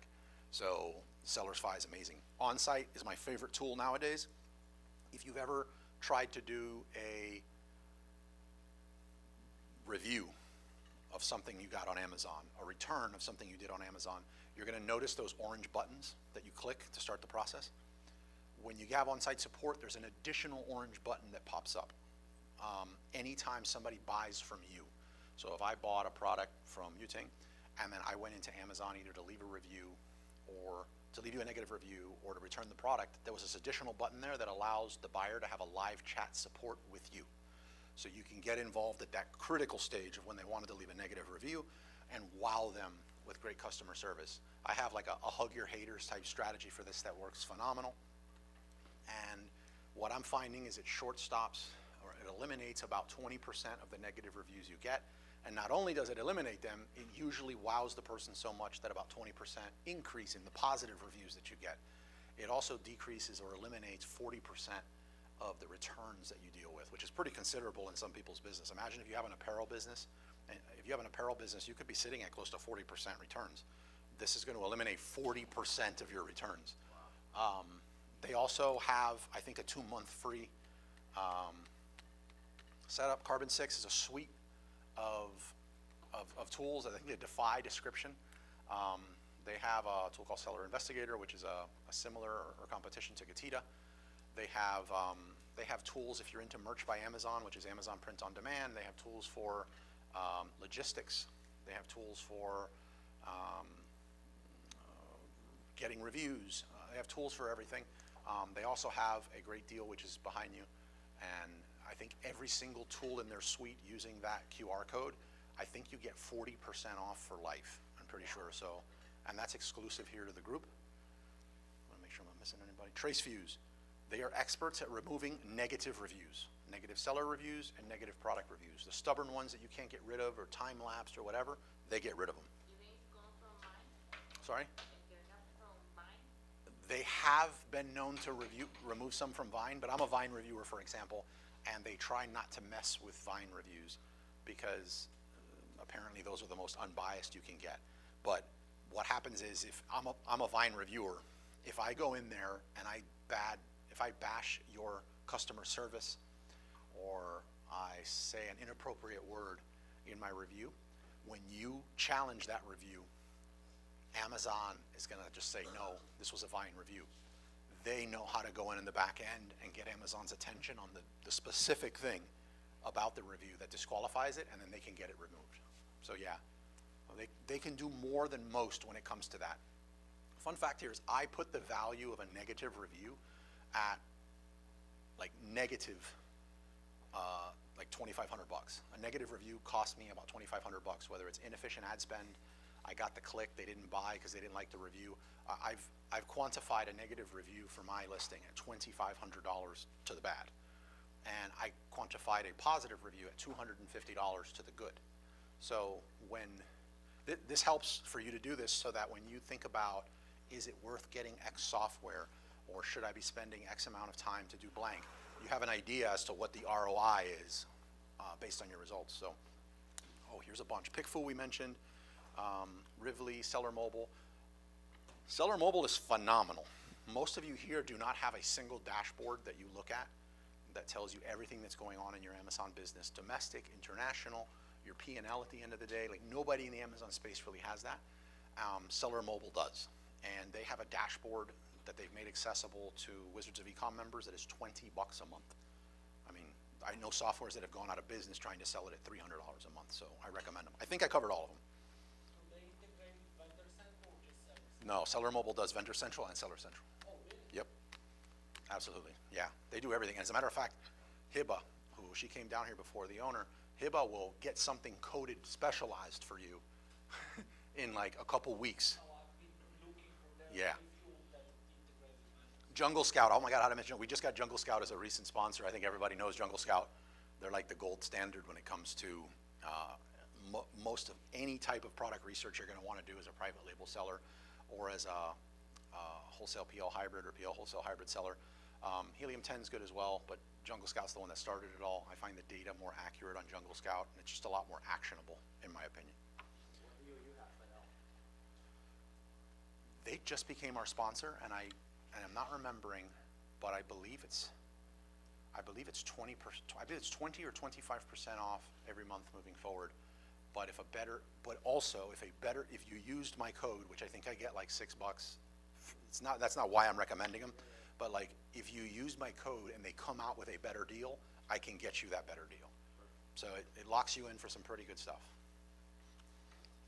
The other one that's not on here that I should be announcing in the next 7 to 10 days is we just created a really powerful connection and they want to do a sponsorship, which is Alibaba. So we've been in talks with Alibaba for quite some time, and Alibaba is sponsoring the group. So there's a lot of great things they want to do. We have it's on hold right now, but we have a group China trip that we used to do. It's not stopped permanently, but we don't have our next one planned yet just because of other priorities in the group. But they've agreed to let us get some exclusive Alibaba tours of Alibaba facilities and a lot of other, just the network and contacts that Alibaba has throughout the world, especially in China, is just, I think, unparalleled. So they're willing to open that up for us. Like, for example, we've been trying to find some TikTok people. They're like, well, we got all of them. So that's a big one. Also, the Alibaba event is about to be announced later in the year called Co-Create. They're extending some like heavily discounted tickets that I'll be able to share into the group. I'll be speaking at Co-Create at the end of the year, which is the Alibaba event. Yeah, that's enough. That's sounding like What city? Vegas. Vegas, and it's at the Paris Hotel. Or is it the Paris? Yeah, the Paris Hotel. When? I don't know the exact date. If you read, I do know it. I just don't know it by heart, as they haven't announced it, and I got to look at but it's there. It's going to be amazing, and there's going to be a lot of stuff there that you don't find at a typical Amazon event, and the Alibaba events are not as vanilla. Like when you go to an Amazon event, it's very like you can say this and you can't say that, and that's not the case with Alibaba. Like in Alibaba, the people that attend the Alibaba event, they're cutting edge, black hat, white. It's called Co-Create. If you look up Alibaba Co-Create 2024, you'll see it, but it's towards the end of the year. The other event, which I'll talk about in a second, that we go to as a group every year is PLMA, Private Label Manufacturers Association. It's in Chicago in warm November. And what it is it's a gold mine for wholesale opportunities, and it's a gold mine for PL wholesale and wholesale PL opportunities. What was the name again? PLMA, Private Label Manufacturers Association. It has nothing to do with Amazon private label, but it's a great spot if you want to start a private label brand and you want to work with US-based manufacturers affordably at a low MOQ, great. Those same factories also have their own brands, which usually don't have representation on Amazon, and you can strike up a wholesale relationship with them. And it's also great to get this person's brand and that person's brand and create a unique bundle or wholesale PL opportunity. So as we get closer, I'll announce a lot more of it. We don't charge people to go. You just got to get your own ticket. We share the hotel that we go to. We can all eat together. We can share what we learned.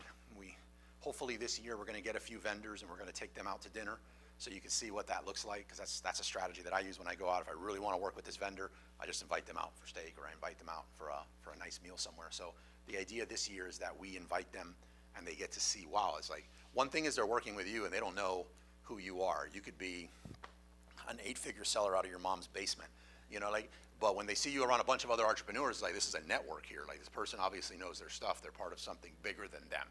So being able to see that, and you get to see like how we interact with a vendor, it might just give you a little more courage to go do that on your own yourself on another day. But it's a great event. I highly recommend going. Carlos, it says Co-Create is September 5th through 6th in Vegas. Yeah, that made sense. Yeah, September 5th through 6th. 5th, and so 2 days. Yeah. That's good. Just enough to get into trouble in Vegas and come back home, right? If you're going to do a tax write-off, Vegas is where you want to go. And when we do go out as a group, we usually have a really good time. So.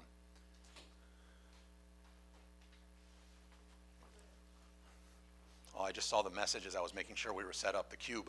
We got to remember, if you guys can help me remember, but those cubes are actually mics. So if somebody does have a question, you can toss it. It literally could hit, don't try to hit somebody in the head, but if it literally hits somebody in the head, it's like soft toilet paper. It's not going to do anything. It doesn't matter if it hits the floor or whatever, but if we could pass those around when we do have questions for people on the stream. All right. Oh, I know why I walked over there. I walked over there so that I could share my screen, and I didn't do that. So let me...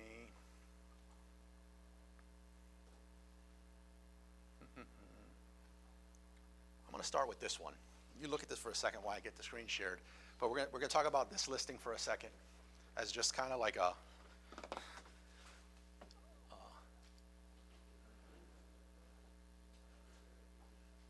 why is it not?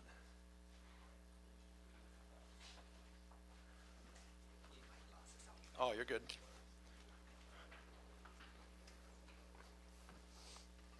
Oh, what do we got here? Let me stop sharing, share entire screen. There we go.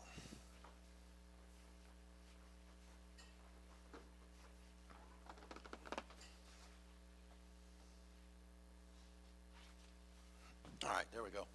You still have any questions that come in? Are you able to? Yeah. All right, so let's look at this one as we just, I'm going to circle back to this listing later on when we get a little deeper into Pl-Wholesale hybrid. And I want to just look at this listing first. A conversation about this on LinkedIn it got my attention. So I want to talk about it here. So this is close to, I personally don't love this listing. It looks really loud. But I've tested enough listings on PickFu. It looks really noisy. But I've tested enough listings on PickFu to know, like, what are the things here that are working and why this listing works. So you mentioned, should you change your image? I remember this listing when the only thing it had was this frother, and the frother wasn't even so cropped up in the front for, like, in your face. It looked like it was sitting further back, like maybe this red one, right? And that's a mistake a lot of people make with their listing, is the hero product or the hero in this image is not really in your face and taking up as much space in the screen as possible. But look at this. Look at this bow that person added on here. Yes. Is it complying with Amazon's terms of service? No. Technically, the only thing you can have in the main image is the product. But these little things you see here, especially like in supplement categories, like coffee beans and the leaves and stuff, Amazon seems to kind of turn a blind eye to that, and as long as it's helping with the conversions that it works, they seem to leave it alone. But this person's done a lot with that. If you look at this listing on mobile, it's even better because this bestseller badge on mobile appears right here, right? So you have everything there. You have the bestseller badge, or you have a badge showing up on your listing. You have a bow that communicates giftable, right? You have your main keyword, or this is the main keywords phrase that they convert for, is milk frother. So you have the word milk frother showing up in your image. Supplements do this really well. So if somebody's looking for high protein, you'll see them write like high protein on it. So like human psychology is like, I just searched for this. Yes, this is what I'm looking for. That connection gets made. So they have that. They have social proof. In the image, over 5 million sold, right? That's huge. Lifetime warranty. They're calling out the warranty, but it's tilted to the side, so it's an afterthought. So it's communicating this is a safe purchase. They really do a great job with variations. A lot of people struggle with variations and how to make them look really good. They've added these other colors, kind of like floating out there to the back. So you immediately look at this and know, even if this is the one I'm looking at, and it's not the color that I like, there are other colors. And look how many variations they have. So they didn't attempt to add all of them. They just communicated their top colors, and what they're communicating here is this is not all of our colors, but it goes on, and any color you could possibly want, we have, okay? They show the product in action in the main image. the frothing mechanism you see there. They show the actual product. And then they show the final product of what you get when you get this product. Like, you could achieve this thing. Over time,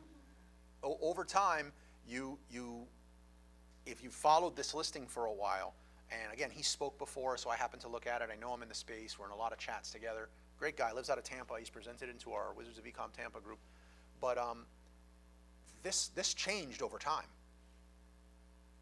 When it was emulsifiers, there was an emulsifier there. But as the keywords change and the majority of people search, the majority of people who buy this drink this. So that's there. And again, everything about the images here, I'm on board with. But I just thought this was if you wanted to look at what at the end of the day is a very simple listing. Most of the people in this category just show their milk frother with the stand, to show what are the other things that you could add to this listing to really start standing out. And keep in mind, most of this is technically against terms of service. I wanted to mention that maybe that's also one of the reasons why this person is adding so many things. Right now, the AI algorithm is so powerful that they can read an image. Mm-hmm. Even, it's not a keyword, you can convey a keyword with having it in the image, the product. The AI and it's getting more and more sophisticated when it can just read the image and understand, okay, this image is for listing just from the image itself. Absolutely. Yeah, great point. By the way, anybody on the stream, that was spoken into the mic too, so let me know if the mic's working good, because that was spoke directly into the mic, so you should have heard that one crystal clear. Yeah, so I don't, this would be like a good boot camp or workshop to look at a listing and what's possible, and you're like, yeah, how often do I change my listing? Each part of this was a different test. It could have been a blue ribbon. If these, depending on the colors that are used here and depending on this bright color that's on the box, it's depending on what color this ribbon would actually work to where it pops. Or maybe you don't want it to pop. Maybe you want it to just kind of be like an afterthought. The other thing here, I don't know this, but it's kind of a call out here as to what you can do. There's an excellent chance that if you buy this product, this red, blue, yellow starburst that says 80 colors is not on the box. It's not on the box, right. It's not on the box. So I know it's going to say milk frother with stand. That makes sense for them to have it. But understand that there's a lot of cool things that you can do with your images. Like, imagine if this was a protein supplement and you wanted to call out 50 grams of protein. You would do one of these gold stars, the gaudy gold stars in the bottom of the right. You see them in the supplement category a lot, and it says 50 grams protein, all spelled out. And when you receive the product, though, you don't look, but it's not there. It's not on the packaging. It's just made to look like it's on the packaging so that you could really call out the keywords that are relevant to this product on the main image, right? You with me? Customers to complain about that? They're not, They're not, right? but there will be so few. Got it. So Yeah, there would be so few that you just, you return it. It was the last version of our packaging. It's not that big of a deal. I was actually thinking that earlier. Before you even said that, I was thinking, is the over 5 million printed on there as well? Like, can you recall? Don't remember that, but what sold me was the lifetime one. Yeah, I figured that's gotta be on there. Yeah. This whole listing was, and compared to, like you said, the other milk brothers, this sold me with just enough. Yeah, so the colors. You bought it and that's not even there. I'm willing to bet that their team hasn't thought to take this off yet, and that this was added before this was added. So they wanted to call it out, and this is the only way they were calling it out. Then they added this, and they probably didn't remove it yet. Or maybe they figured it's just really adding to the fact that we have all these other variations, and maybe they have some slower moving inventory on these secondary colors. But You can always add packaging by vary or something like that, to kind of protect yourself from people complaining. I've seen it a lot, people, especially for supplements, packaging by vary or some disclaimer somewhere in the bullet points. sure. Okay, so I made some notes here because I really want to hit this in a certain way, or a certain order, so that it makes sense. But as we mentioned earlier, the reason, kind of like the why you should consider wholesale PO hybrid is it's a way, well, for private label, like what's all the hype with private label? Like that is my thing, but why? It's the private label is the only model on Amazon that you are growing your asset. You're not going to have to worry in almost any case, unless you have a hijacker, of sharing your buy box. You are in control of your destiny. The balance to that is, though, you also are responsible for all of the risk, and there is considerable amount of risk with private label. There's also, that risk is loss of money, right? So with PL wholesale hybrid, I'm gonna use it interchangeably for a second, and then I'm gonna get into what the difference is. But with wholesale PL hybrid, what you're doing is you're taking advantage of some of the greatest benefits of the private label side while minimizing the majority of that ugly risk that's involved with it. And you could decide to just stay there doing the wholesale PL hybrid model, or you could, build up the experience and the capital and eventually go full private label. There's no right or wrong answer, but the barrier of entry is very small. The risk is just as small as wholesale. It is not riskless.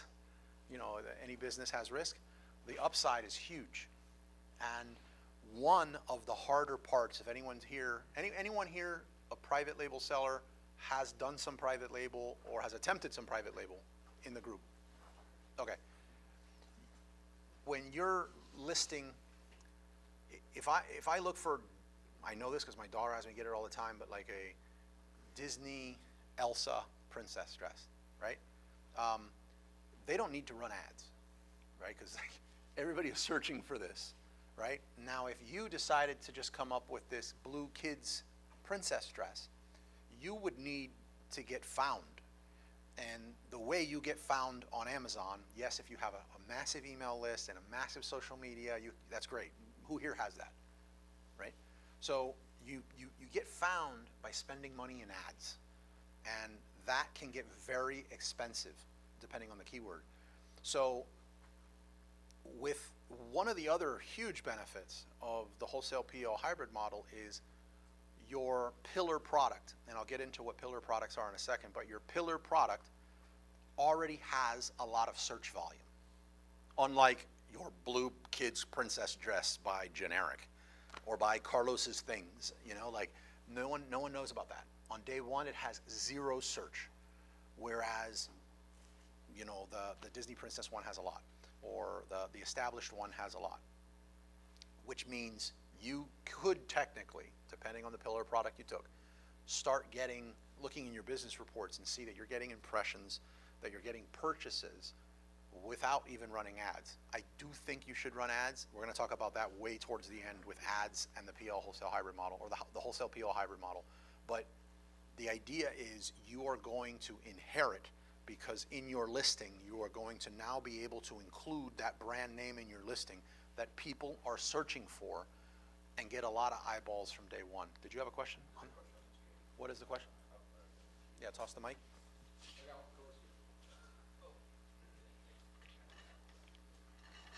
This is actually going back to the packaging thing there. Sure. Someone says, can I have a box shown on the listing and ship it in a bag? No. Well, you could do whatever you want, but no, that would be an issue. If I ordered that Starburst doesn't need to be there, but if I receive it in a Ziploc bag, it's going down. You know what I mean?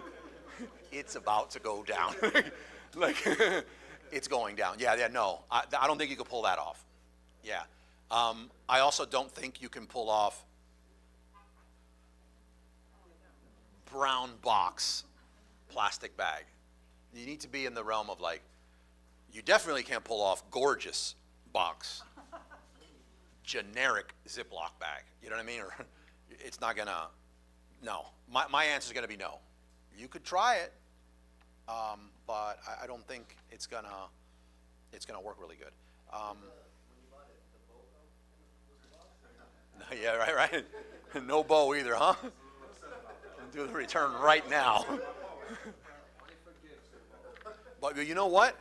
When it comes to, like, some of our businesses, we do a lot of this, like when, I know it's an all-year thing, and I hope I'm not putting my foot in on a landmine here nowadays, but like Susan G. Komen for the Cure, you guys have heard of the cause? There's a certain time of the year that it really cranks up, and there's like an awareness month and all that there. That could be a pink ribbon then. Right? Very easy. I mean, during Halloween, it could be an orange ribbon. It could be a Christmas, you know what I mean? Like, so that would be one tiny thing that you could test, because maybe you do the Christmas-looking one, and it bombs. Like, you want to test this, and if it works, now you have a go-to one during a certain part of the season. Yeah? There's one right now that's doing great for the younger generation, and it's sold on TikTok, or put onto the packaging. It's like TikTok bestseller. Like, people that connect with TikTok, they're almost like out of a loyalty for TikTok, converting on this thing if it says that on the packaging. Has nothing to do with the product. Yeah. Like SEO TV. Yeah, but it needs to look like it's part of the packaging, or be part of the packaging. Like that thing right there that says 80 colors, but it's not really there. Imagine that with a badge, TikTok bestseller, or, you know, powered by TikTok. You can't add it into your title probably, you know, but you can do just like As Seen on TV used to be a popular one. But that wouldn't actually be part of the actual packaging, right? This would just be for. I don't know, the strategy would be to not make it part of the actual packaging unless that was like super important to your avatar, yeah. Yeah. I thought you might need permission. I guess you to can- maybe put the logo on it. I guess you can test it, if it works, then you can make it part of the package, the Yep. next batch coming in, you know. Yeah, 100%. Okay, so did I answer that? Yeah, I answered the question. That was the plastic bag one. I like the way you're thinking, but maybe pushing the limits a little too hard on that one. Yeah. Do you think, I'm curious, the negative feedbacks that those people receive, is it something negative about maybe, oh, it didn't come in the original packaging, or that I thought No, there was I- one on the top, but there is not? or No, I've looked at this one. Well, I've not looked at it in the last 6 months, but I've looked at this one before just because this person has grown up in the space with me. But he will be transparent in telling you this. This is not taking away from him as a seller at all. But at the time that this was ranking, and that the vast majority of these reviews, like 200,000 of them, or 190,000 of them, came from a time when you were allowed to, in Amazon's rules, you were allowed to give away a product for free in exchange for a review, right? So if you were doing, he would tell you right now, if he had to do this again today, it'd be totally different. There's certain products that I've started and exited super successfully. I would not have a snowball's chance in hell of pulling that off again today, right? There was nothing magical about what I did. Some of it is just the timing of when you do it. So this is one of those. And the fact, if this was a 12,000 review thing versus a 212,000 review thing, you're benefiting from that. How old is this listing? This is going to be at least years. I mean, where's the oldest reviews, top reviews? No, there used to be an oldest reviews, huh? Huh? Where? See, but it just says most recent and top. I'm gonna say 10 years. Okay. Yeah. Well, yeah. Nowadays it's close to 10 years. Yeah, close to 10 years, 8 to 10 years. Didn't it used to say it on some part of the page as well? Remember, it was like ASIN. It used to be old. It used to be like oldest review and ASIN, and it said the date as to how long it's been around. But no. Yeah. This is I'll show you another one where. I was popular on TikTok, right? Yeah. Yeah. I follow him. Oh, this is him. This is him actually. This is. Oh, wow. Yeah, this is him and his family. That's good. Yeah, he's really gone all in it. And ironically, this product is the product that is used in examples in here of like what not to launch. Like you don't launch a milk frother, you don't launch a garlic press. You know, these are things that you don't do. By the way, for those of you that do the Amazon Influencer Program, these are Amazon influencers who just did a video review of this product and are now making money every single time somebody watches this video and then buys the product. It's the easiest money on Amazon right now. I'm impressed the Chinese seller didn't go after him. They did. They've gone after him for years, but he's so entrenched at 200 and something thousand reviews. He's also a brilliant marketer. He does a lot of stuff off Amazon. Like This is not just a set it and forget it listing. Like, he runs a strong business and he runs an amazing defense game. Date first available 2021. Does it say? Well, it says, if you scroll down where it says date first available, but there's no way that he. No. This might be that variation of this whole listing. Yeah, that would be. Yeah. Even in the videos with the product, when you click on their listing and you buy it, is he getting the money also and then they're getting a percentage? No, this is beautiful. So, by the way, this is a whole other thing. If you don't know about it, like, I will nerd out and the group is just going nuts about it. But if you get approved for the Amazon Influencer Program, which we can show you how to do, you just literally start with the stuff you have around your house. It's free. And you're like, this plastic cup is super awesome. I love it because it keeps my thing cold. That's it. Done. You take it off. You go to your platform. You upload it. You tag the listing. It appears as a video. And now, when I'm looking at this and I'm like, wow, what's going on here? And look at this. Oh, it does have that thing. Okay. And now I just buy it, just like that. That person now makes a commission off of the sale of that product. So the commission comes out of Amazon's cut. And now the buyer, yes, they make money because they got the sale, and they make their commission, they make their portion off of the sale. Yeah, No, the seller, the seller. Yeah, huge win-win. We're doing now, I think this month we'll do $3,600 in commissions because people are watching videos that we did a year ago. It's nuts. Anyhow, I know nothing about this. I'm visiting. keep coming to the group. I don't even live in the state. I just went to meetup.com the day after coming off of a cruise. Nice. This seems interesting. Hasn't it seemed- Nice. I'm glad you did. Well, we stream them too, so you can watch on the stream. I was, but I can't check into my Airbnb till 4, so I just drove This is over the best spot you can go. The best spot you can go. I hope the cruise was good. But if you do stick around with the group and you watch the live streams or anything like that, we got a lot of cool stuff like that. Yeah. Okay. So we did it. Yeah. So the listing's good. Anyhow, I don't want to. I think we could do an entire session just on 2 or 3 listings as to what works. But for the out of respect for this not being the topic, let's check it out. Let me talk about this real quick, and then I'll jump back on since we're there. Anybody see anything on this listing? I'm not going to click on the ad. I feel like that's bad juju. But he'll forgive me on this. But how do you think he's benefiting from this? Do you think he's benefiting from this? Absolutely, because you can buy it at the same time. And he's selling way more. This one is $19, the other one was $7. But do you know what this listing is? It's the same exact one. This is a hybrid listing. Oh. Right. Right. So this is a very unique hybrid listing in the sense of normally what you're looking at here is Duracell. How much search volume you think Duracell has, right? Because he has that agreement with them, Duracell is now in the title. Duracell powered is a powerful search term, right? And anyone that's buying this that's wondering what it's compatible with, Duracell is the #1 battery, right? I bet you he would love to put Amazon Basics in there as a battery, but Amazon wouldn't let him. So this is an example of how a listing can be very powerful as a hybrid. In this case, though, and we're going to get into this on the next one, is like when you look at a listing and when you are looking at a hybrid listing, which one is the pillar product? That's the first thing you should ask yourself. And the pillar product is the product, and hence the keyword and brand name, that has the most search volume. So even though Zulay has a lot of search volume, they do not have the search volume that Duracell does, right? So Duracell, in this case, is the pillar product. An example I like to give sometimes is Pop Secret popcorn, right? The microwavable popcorn. If you went to, which we'll jump into in a bit, but if you went to AliExpress and you searched for, food grade gloves, you now have these butter blocking gloves that you could eat the popcorn without getting your fingers dirty. It's your brand because you have the gloves, but what is the pillar product there? Is it your food grade gloves or is it Pop Secret popcorn? Right, so what is the pillar on that product? And then where do you go from that? What are the other popcorns that you can add as a variation? What are the other products that you want to eat that you don't want to get your hands dirty on? And you can really build out something amazing.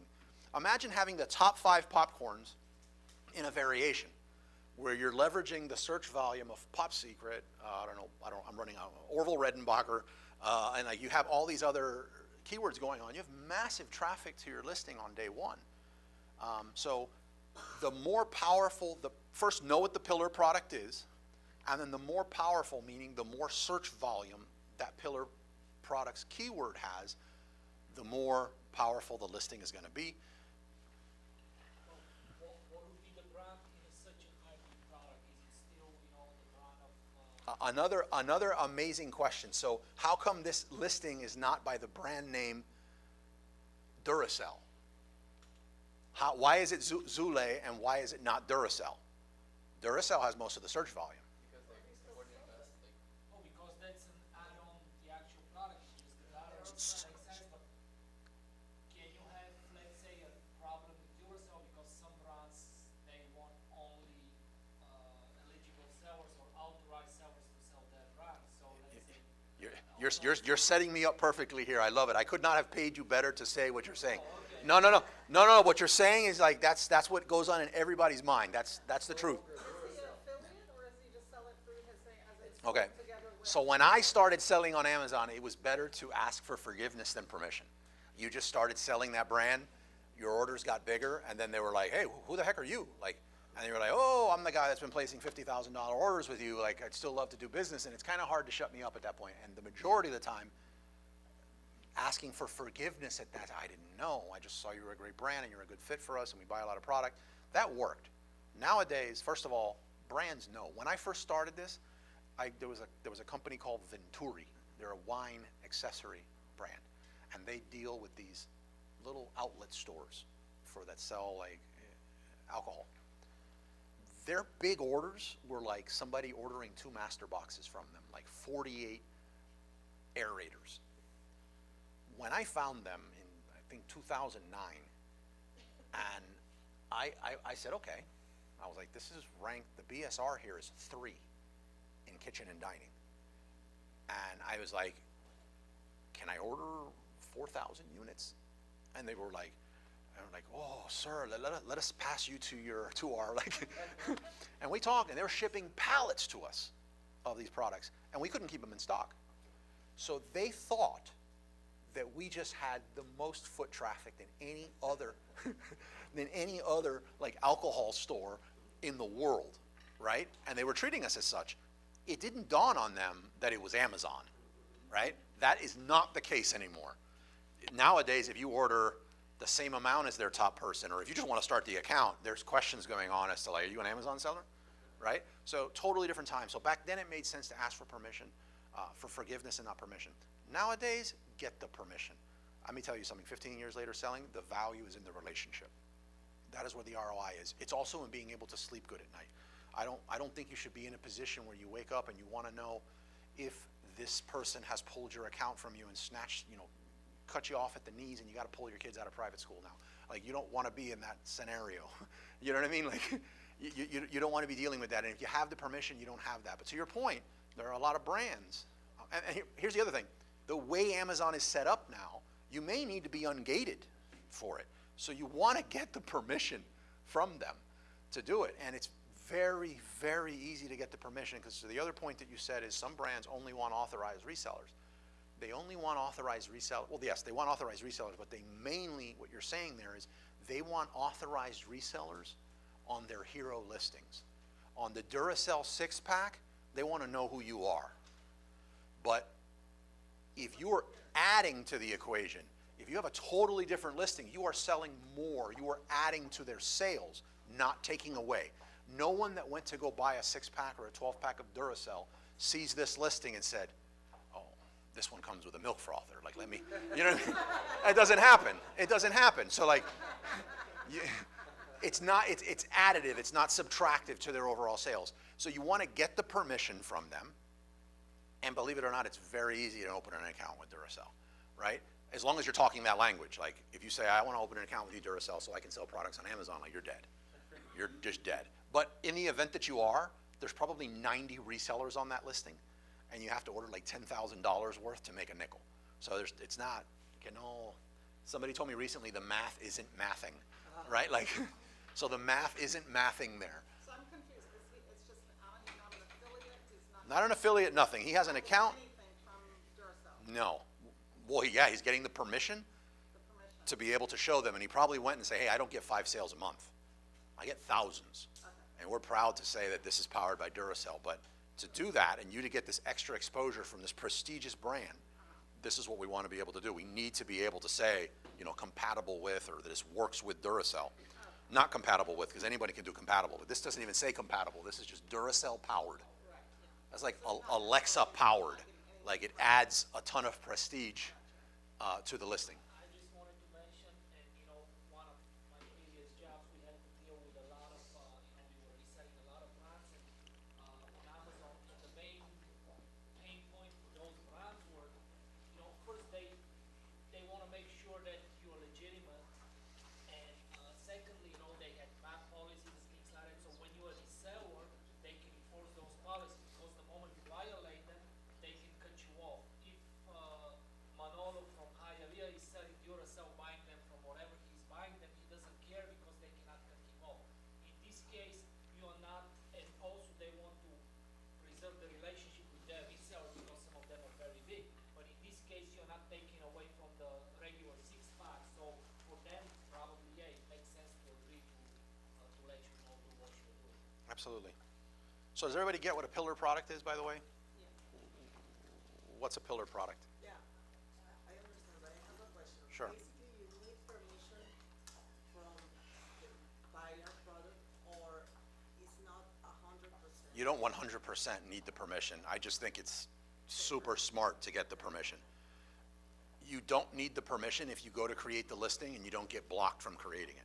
But in some cases, there might be a level of gating to the listing to where when you try to add that to the listing, Amazon's just going to stop you in your tracks before you do it and tell you that you need some kind of permissions from the brand to do it.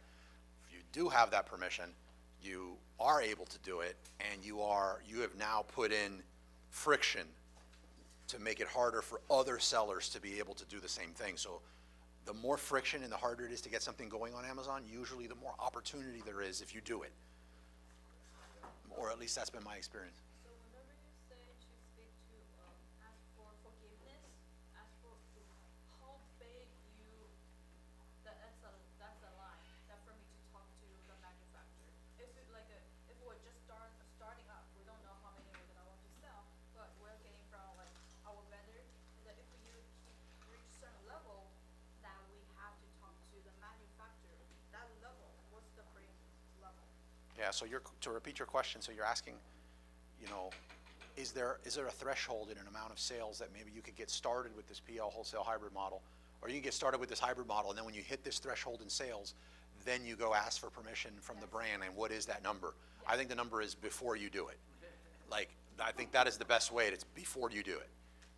You did your research on it, you do it before you do it. You need the practice in going to go do it to begin with, and you're gonna get that practice whether it's a yes or a no. If it's a no, you wanna know now before you invested a bunch of time and shipping into the thing. Nowadays, it's before you do it. And in some cases, you will not even be able to try it.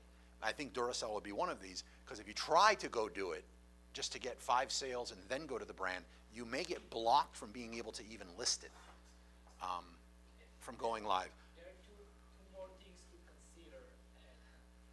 Okay, you can get a permission from Amazon. Let's say you apply for to sell Duracell in this case, and they ask you for an invoice, and you can provide an invoice. It can be either directly from Duracell, or it can be from a wholesaler that sells Duracell. And Amazon may engage you. You can create the listing, but then there is always a danger that some brands, even though you're permitted by Amazon to sell that brand, they don't like it, and they may cut you off, and then they can send you a letter, you know, we don't want you to sell, we don't have you in our database, where do you get the product from, and things like that.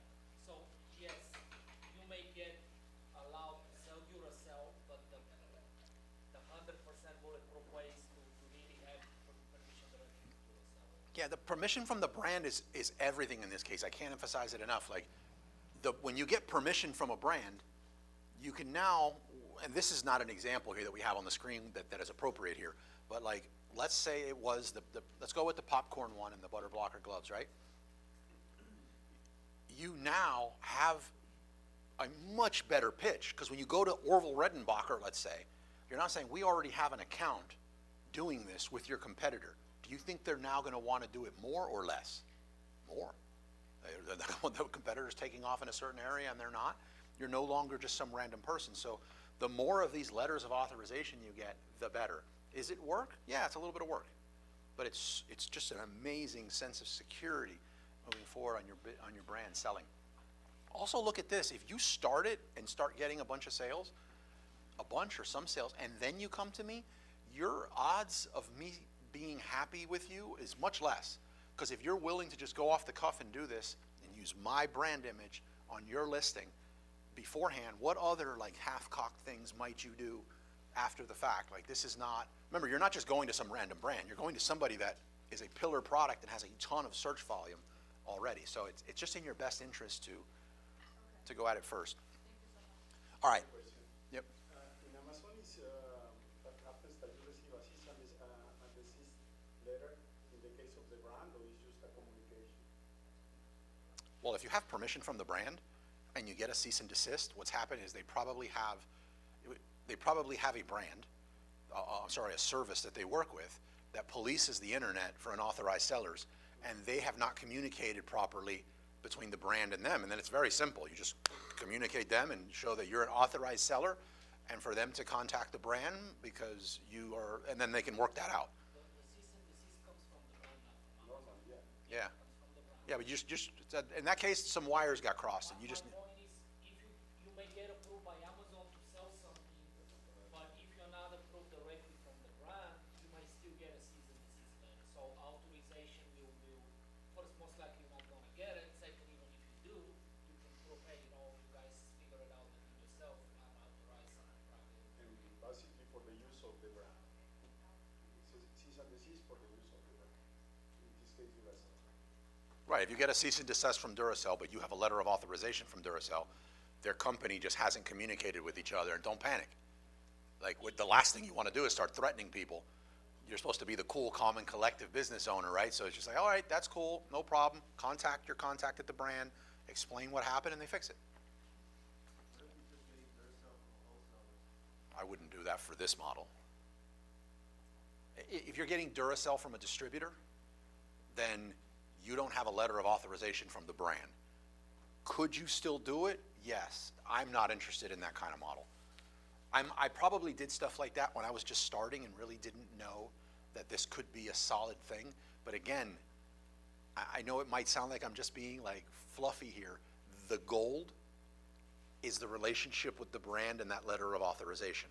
That is the more valuable thing here. And because of that value, you are now going to be able to make profits moving forward, and you have essentially pulled off a partnership with a globally known battery brand like Duracell. That's the value.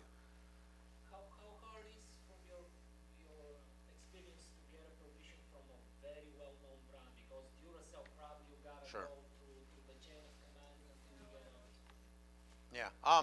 For some, it's harder than others, and it's also how you do it. If you just go online and email somebody randomly, that's going to be a lot harder than if you went somewhere that was a conference that they were at, which I'm going to get into how to easily close brands in a bit. But yeah, I would just find Duracell at some conference somewhere if it's that important and you specifically want Duracell, and then I would just go to these conferences and close them. That PLMA event that we go to in Chicago is a gold mine for that. I mean, we saw Sunkist there. Like, and you could have just closed the brand with Sun. I mean, it was wild. So like, you just go to these conferences and you close the brands that way. Easy. But to me, it's a much easier way than an email. Because the email, you just like, they don't even open your thing. So, plus they get bombarded with emails. Okay, so touching for a second on the difference between wholesale PL hybrid and PL wholesale hybrid, right? This is a PL wholesale hybrid, right?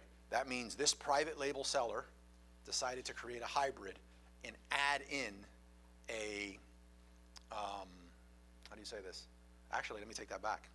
This is a wholesale PL hybrid because whatever the pillar product is what makes it the hybrid. So in this case, the one with the high search volume, the pillar product is a Duracell. That's not this person's brand. So it is a wholesale PL hybrid. Now, if this person had a frother and they wanted to create 10 different listings and they wanted to include a different battery type of a generic brand of each one on each of the 10, then the pillar product would be theirs with the search volume, and they just wanted to show a bigger catalog with the other one, so it would be a PL wholesale hybrid. So if it's a private label product, and it's your private label product that has the search volume, then it's PL wholesale hybrid. Or if it's you're taking advantage of somebody else's and it's not your PL, it's wholesale PL hybrid. I interchangeably use them, but there is a difference between the two. What we're going to be talking about here is wholesale PL hybrid. Okay? Cool. So I am going to, this next part we don't need the screen for, so let me just take the screen off here so give everybody a break of looking at the screen.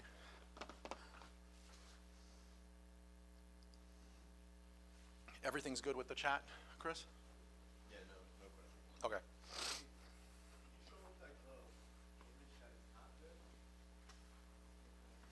A not good image? Let's do.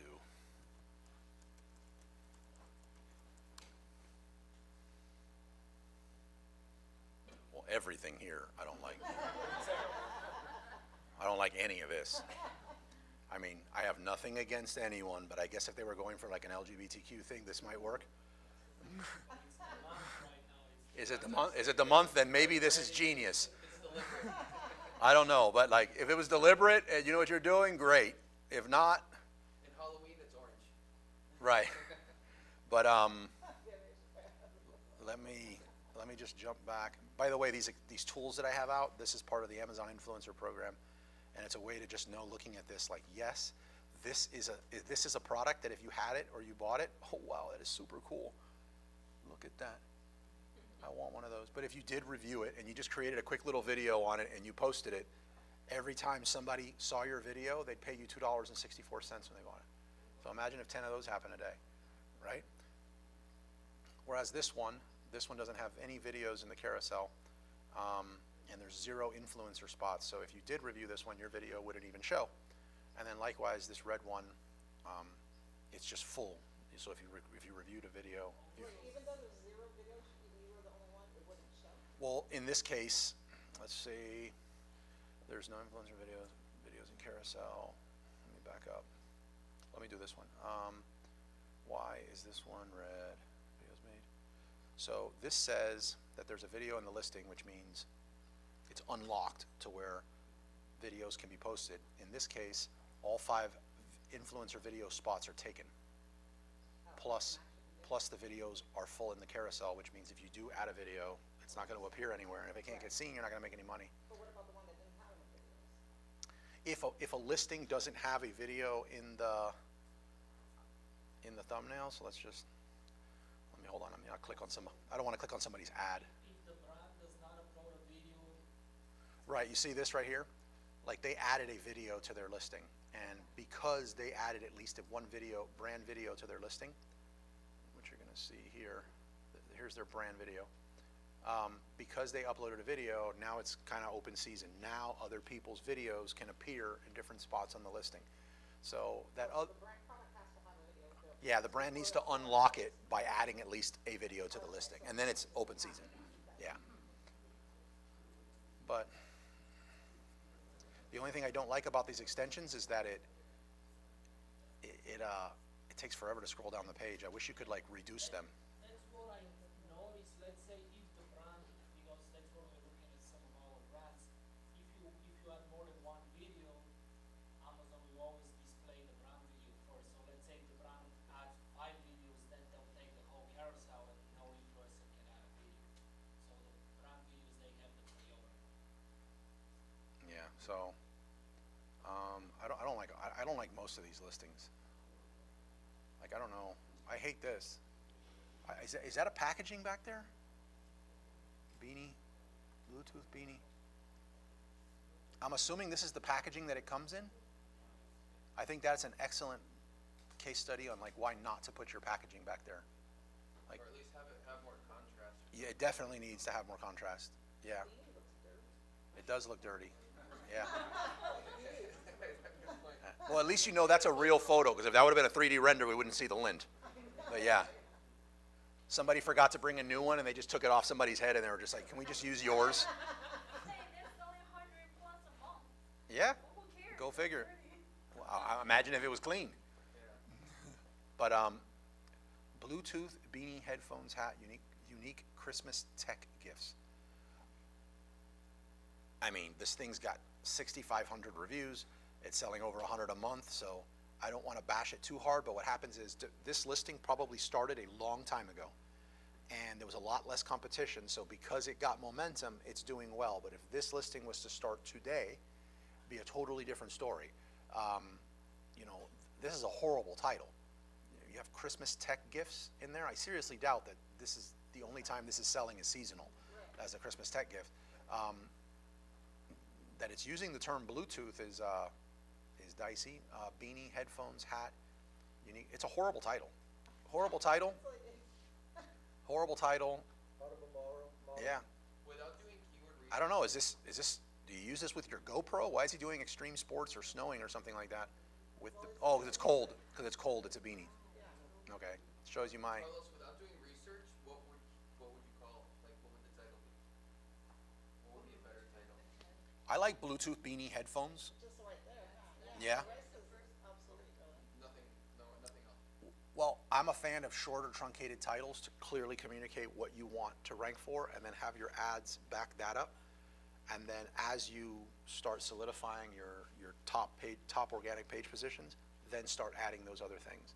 You see that a lot with, also Brandon does a good example of talking about this, and it just never fails in the group.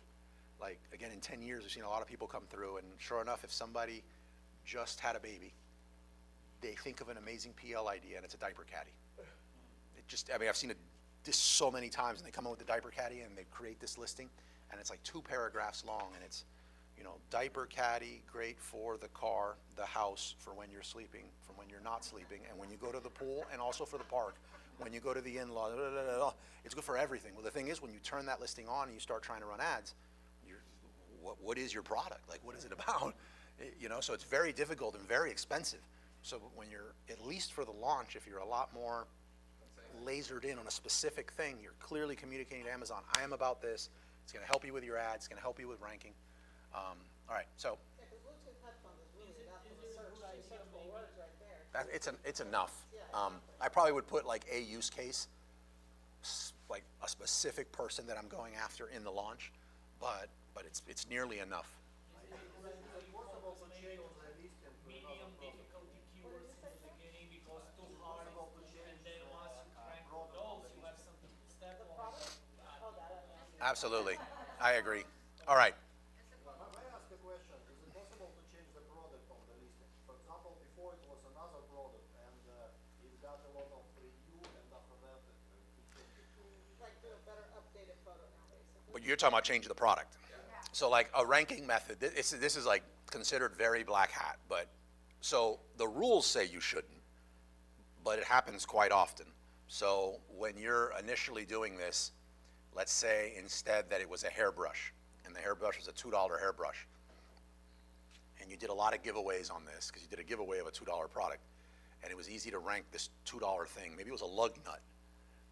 You ranked it, you got a ton of reviews on this product, and then you changed it to a beanie, and it's an apparel product or it's a supplement, and it's much harder to rank, but because of that, 6,000 plus reviews is going to help you convert a lot better. So because you changed everything out on your listing now, when you look at this, you're not going to go back into the history and say that this thing used to be a lug nut or a cat product, or, you know. So you can do it. If you get caught, you'll get in trouble. It's considered very black hat. It is a strategy that I have done a long time ago, back before I started really taking this as a business, and it definitely still happens a lot. Yeah, just be cautious. From what I'm hearing, Amazon rolled out Rufus, which is their AI, and their AI is catching that stuff. So they're going to change Rufus's name to Alexa, by the way. But what's happening is the back end. Welcome. Good. Oh yeah. So my wife sent you. Good. I'm like, they're just standing at the door. They're not here for this. Is this for the playset? No, it's for the boat cover. Okay. She didn't tell me the boat cover was coming. What color was it? The gray one or the black one? Yeah, which is, I didn't know yet. Give me a second. Oh, he's telling me now. The black book cover. Give me 1 second, everybody.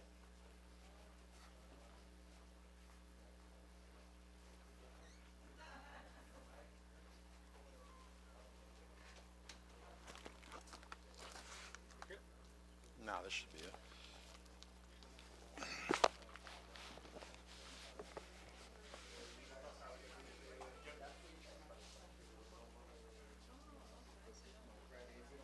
There you go.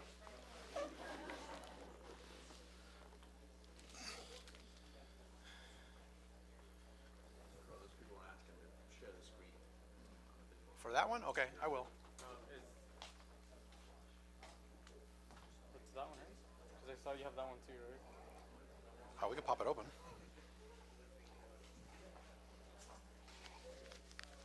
You have a key or something? Yeah.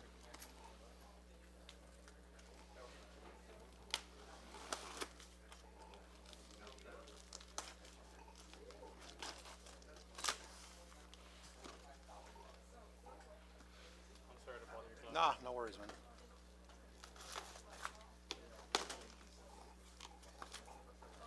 Yours is the black one?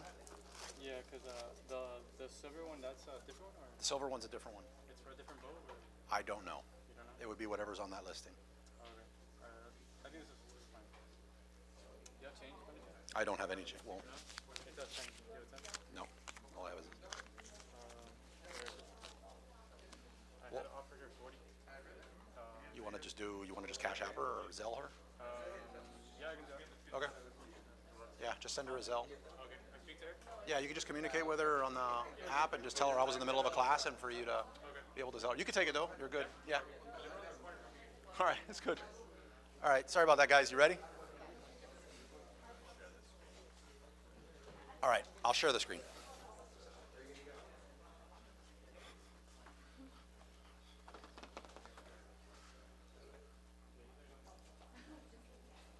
Have a good day. Oh, absolutely.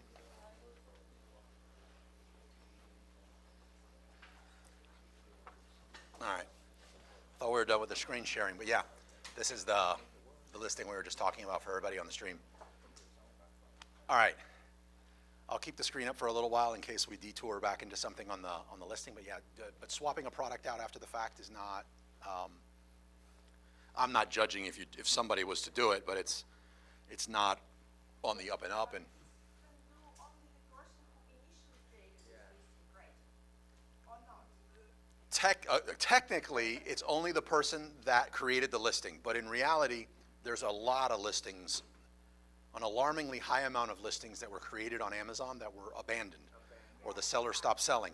So what happens in those cases is, and this is a pretty dense topic, but it comes down to who has the authority on the listing. Well, buy box could be one thing of authority on the listing. So if you're the only one getting the sales for X amount of time, the other one would have to do with contributions to the listing. So say the person created the listing and it has one bullet point and it's missing a lot of back-end information, and then you come in and flat file it and contribute a lot more data to the listing. Sometimes that would be enough for you now to be the authority on the listing. So Because I had one example. Uh-huh. For example, it was we used to sell some product for a long time, and then someone changed the listing. Yep. And we sent a certain amount of the product to Amazon. Uh-huh. And we of course got some complaints because it's not the same listing anymore. Yeah. This used to be a very popular thing when I started. So like I started selling this cutting board. And I was so pissed off when I woke up one morning, because this is early days Amazon. Like nowadays, this is like normal. And somebody else had opened a wholesale account and they were sharing the box with me on this cutting board. And I thought that was my listing. I was pissed. So I was like, okay. So I added a knife to mine from another brand. And for a few weeks, I did good. And next thing you know, they were getting negative reviews because people weren't including the knife.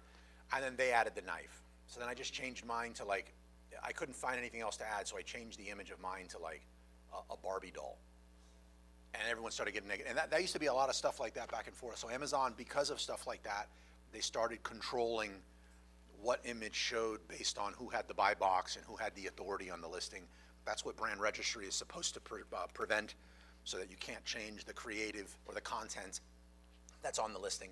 However, anytime there is an opportunity to make a lot of money, you have people that are gonna figure out a way to get around the rules. So like a lot of what I'm saying is like, this is how it's supposed to be and this is terms of service, but you could flat file, you could do some crazy stuff with flat files. Like I could get a brand registered listing and I could go in the back of that and I could just start adding words like cocaine, heroin, and next thing you know, your listing's gonna get suppressed. I could have access to Vendor Central and I could just add your listing on the back end and give it a 1p contribution, and you're pretty much screwed on making any changes on your listing. So people can just go behind the scenes somehow and like, I don't know this terminology, like this buy box, and change your actual listing? It's very, for the average person, it's very difficult to do right now. Okay. But there is a small percentage of Amazon sellers that just live off of this terminology and backstabbing. Mess with your listing? Yes. Oh, I thought that was all back-end stuff that the only registered user has to do with. In 99% of the circumstances, that's what it is. And the buy box is what exactly? The buy box is, if you go to this listing and I just buy it right now, you probably just go here and you're like, yep, I like it, buy. That's what most people do. Right. Well, you just bought that from Full Light Tech. And there's two other sellers here. It's probably, oh no, Men's Genuine. Oh wow, there's a lot of those. Oh, add other items. No, that's add other, there's two other sellers, there's two sellers here. So it might be both of their listings, Merchant Fulfilled and FBA, but let's say it genuinely was two different sellers, and assuming that they both had the same price. There's a lot of other factors, but just assume that's the case. They're gonna rotate the buy box. So at any given time you come in here and you buy it, this person might get credited for the sale or somebody else might get credited for the sale. That's what that means by buy box. So this is the buy box, this box. Sorry, let me get rid of this. But this, Who can change that then? it's Amazon's back end and their algorithm. The Amazon gods. Oh, but not other, like us, not people. No, we can't change that. Talking about changing the actual Depends who owns the brand. Right. So let's say one of those sellers, if they have the brand registered, probably they'll be the ones who choose the design.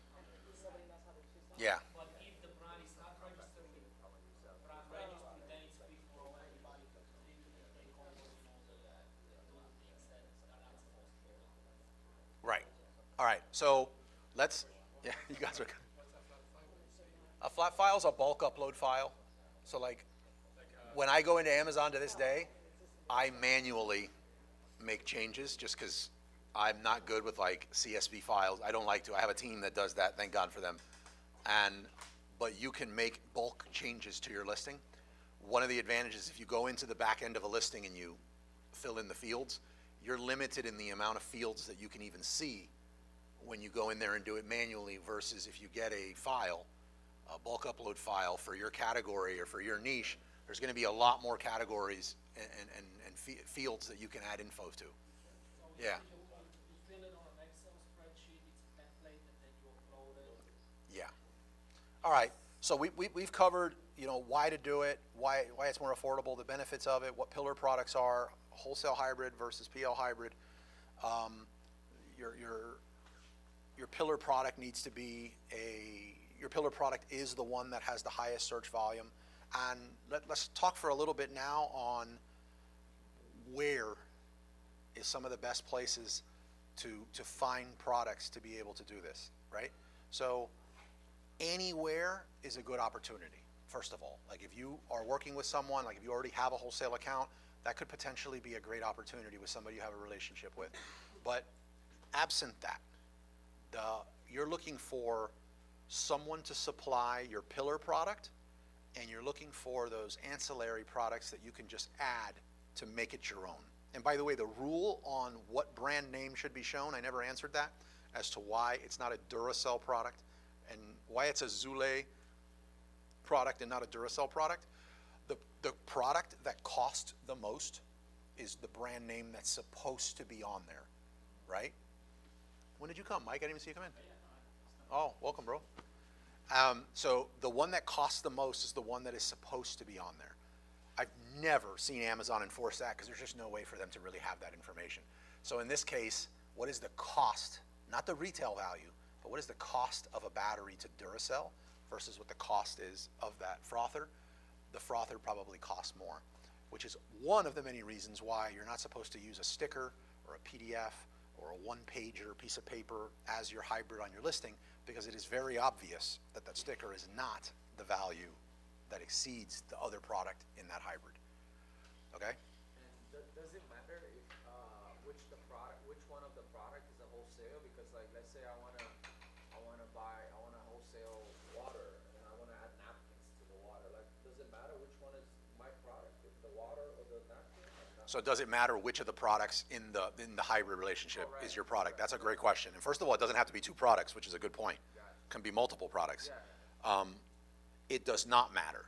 But when you're getting into wholesale PL hybrid, you want the least amount of work on your part as possible. Otherwise, just go straight to PL and deal with all the logistics possible.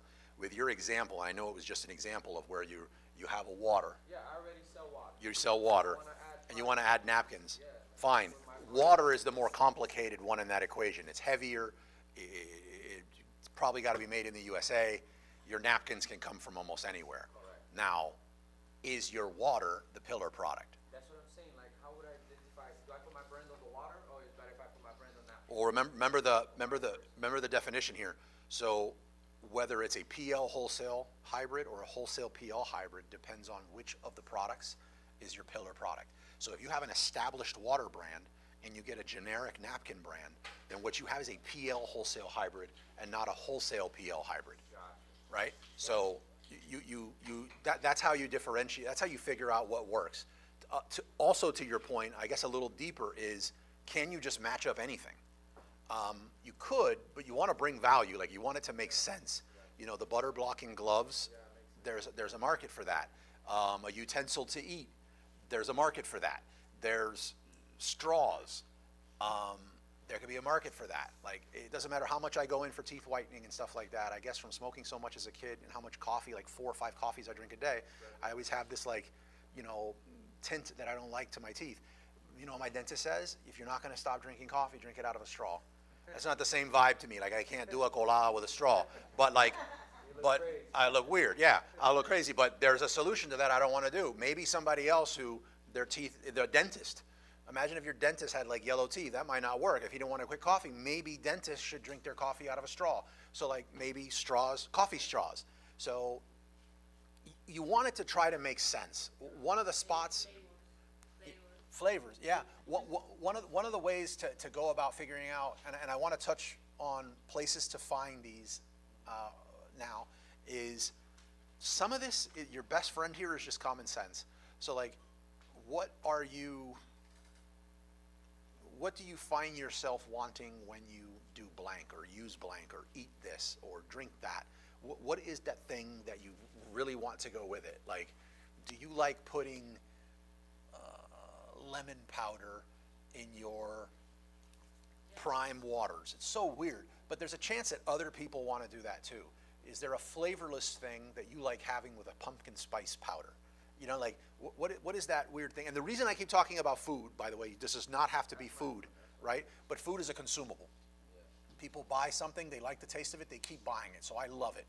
And it's very easy to source, and it's sourced from the USA. So like, that's why I'm talking about food, but you could do this with like a blow dryer and something else, from one thing from Vietnam, one thing from China, one thing from India, and you want to put this thing together, that's fine. I just think you're making it more complicated than what it needs to be. So.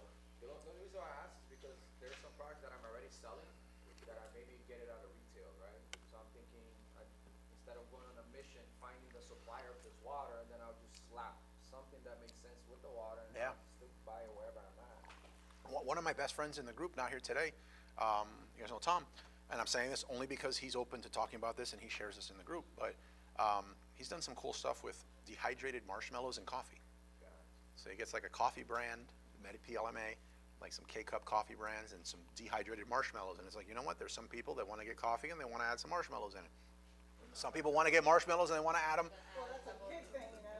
and they want to add them to their cereal. Yeah, they want to see it expand. Like, it's just, it starts opening up all these opportunities, and I don't know the specifics, and I don't, even if I did, I don't know that I can share them, but the dehydrated marshmallows turned into a product in and of itself as a solo standalone product.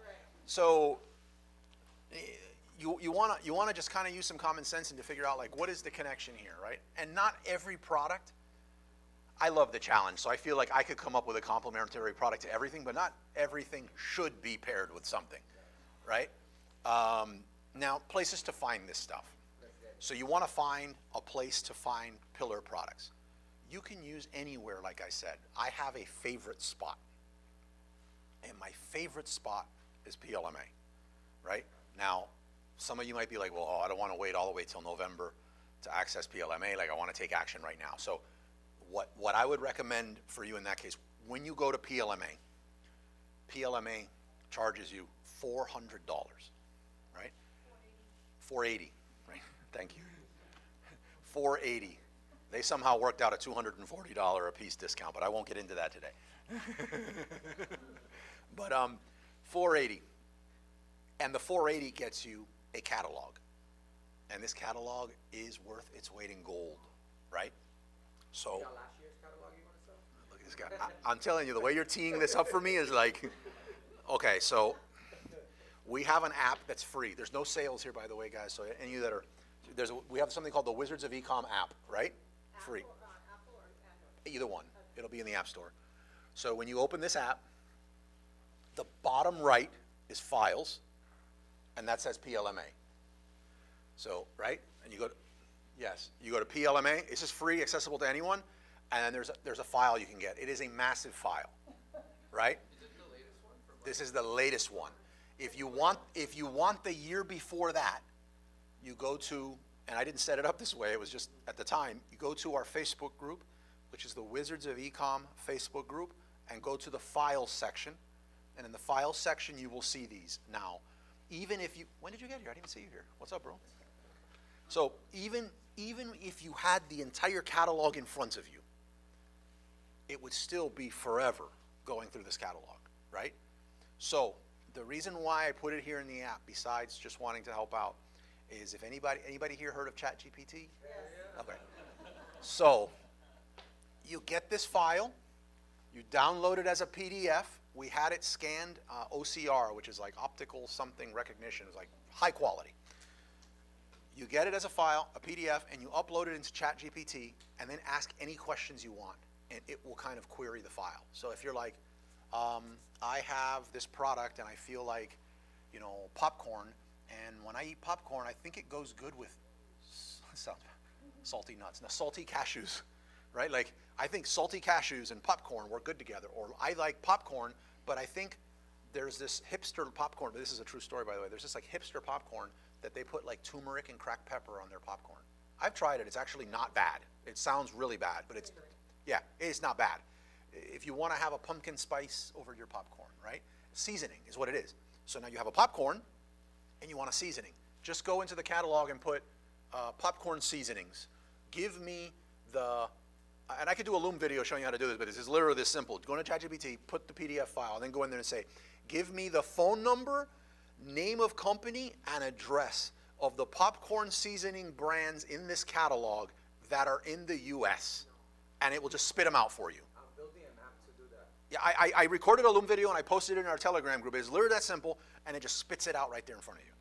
And then you contact them. File as an attachment on ChatGPT where it has a little plus sign. Yes. And then we put that, and then afterwards the prompt is to. Yeah, I have bad prompts. Like, I haven't had time to really learn AI, so, right? Like, but my prompt is literally this.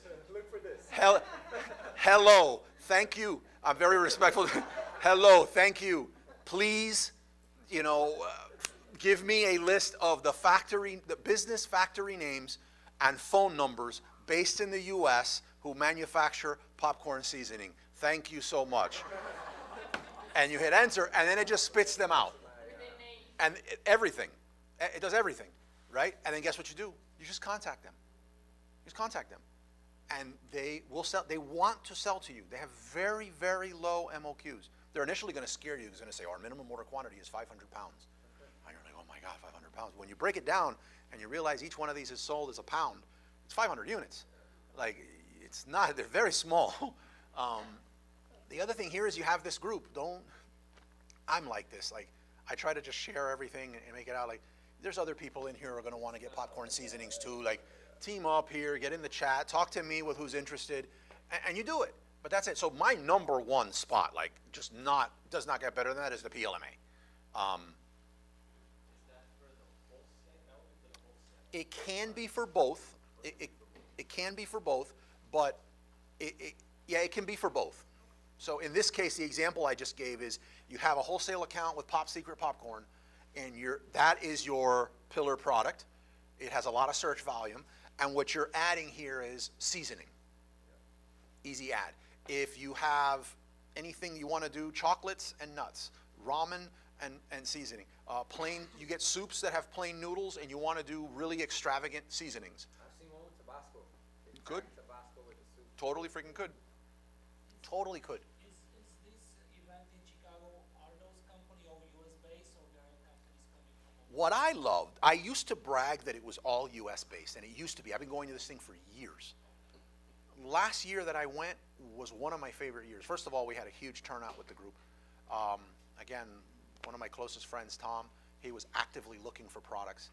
I also liked that last year I was not looking for an actual product. I went to kind of like help the group find stuff. So the stress of me needing to find a quota and close something was not there, which is a unique feeling. But there was an entire section, a big section dedicated to different countries. Huge representation by Latin America, which I loved. They had Italy, and they just organized it really by country of manufacture, and obviously they make products that are, popular by that respective country. But huge turnout from these different countries. I saw so many opportunities in like the Turkey, and like different opportunities are just phenomenal. They had one of the best, these Cuban seasonings that were just, because the other thing when you go there, my mouth is watered, so good. But the other thing when you go there is you're gonna get full. You're walking these aisles and they're just giving you food. They're giving you food, all these different foods they have. It's amazing. Okay, let's focus. No, that's you're going to the site there. Yeah, this is on your app. And you went to the file section? No, I went to the join virtually because it asked where I wanted to join by location. Ah, you went down here.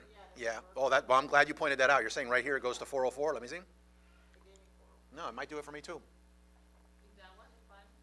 Yeah. No, but she went to a different thing first. She's on the home page. Yeah. Oh, that's good. You taught me something. I need to fix that. Okay. Yeah. No, thank you for that. It's not my phone number. No. But what I want you to go is to the bottom right for files. Yeah, I did that. Okay. But no. Yeah. By the way, if you ever see an error here, I definitely, as shocking as this is, I make mistakes. So if you help me, that helps me out a lot. Okay, so I'll go back to it later. Maybe. Oh yeah. Okay. Because we upgraded the app, and apparently how we did it, it created a duplicate app in the app ecosystem. But no, you get this one, you'll see it. Wizards of Ecom, that's it. Do we have to sign up or? You don't have to sign up to anything. Oh. Yeah, no, that comes later. No. You just tap that PLMA, and it takes you into a drive, and you download it. Yeah, you're gonna get, I found out that when you go to download a file that size, your computer's gonna give you a warning and say something about a virus. That's your computer. I'm not giving you a virus. I wouldn't know how to give you a virus, right? But yeah, you're gonna get some kind of prompt, but I did the best quality file I could to download. I wouldn't know how to give you a virus. So PLMA is my number one. Two other sources that I really like, and I think they're kind of the same, but the other one is AliExpress. So when I mentioned earlier, Everybody says still with. no, yeah, They don't have 15 years of experience though. yeah, I would depend. I don't know if I would agree or disagree with them. If they're like, I want to mass produce 10,000 units of blank, then I don't think AliExpress is the place to go for that. I don't think Taobao is the good place to go for that. So you're talking AliExpress? Huh? How about they do that to now? No, I don't get mass production anything from Taobao. It's always small orders. Okay. Yeah, I was wondering, yeah, because I use Taobao. yeah. There's what's the other one? No,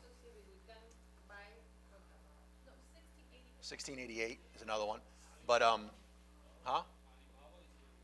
Alibaba's good. I'm going to show you Alibaba next. They have a new program that's really good. But AliExpress is great for this. So let me just put food grade gloves. Yeah, so here we go. Food grade gloves, 20 pieces for 99 cents. say I'm selling a 6-pack of these things.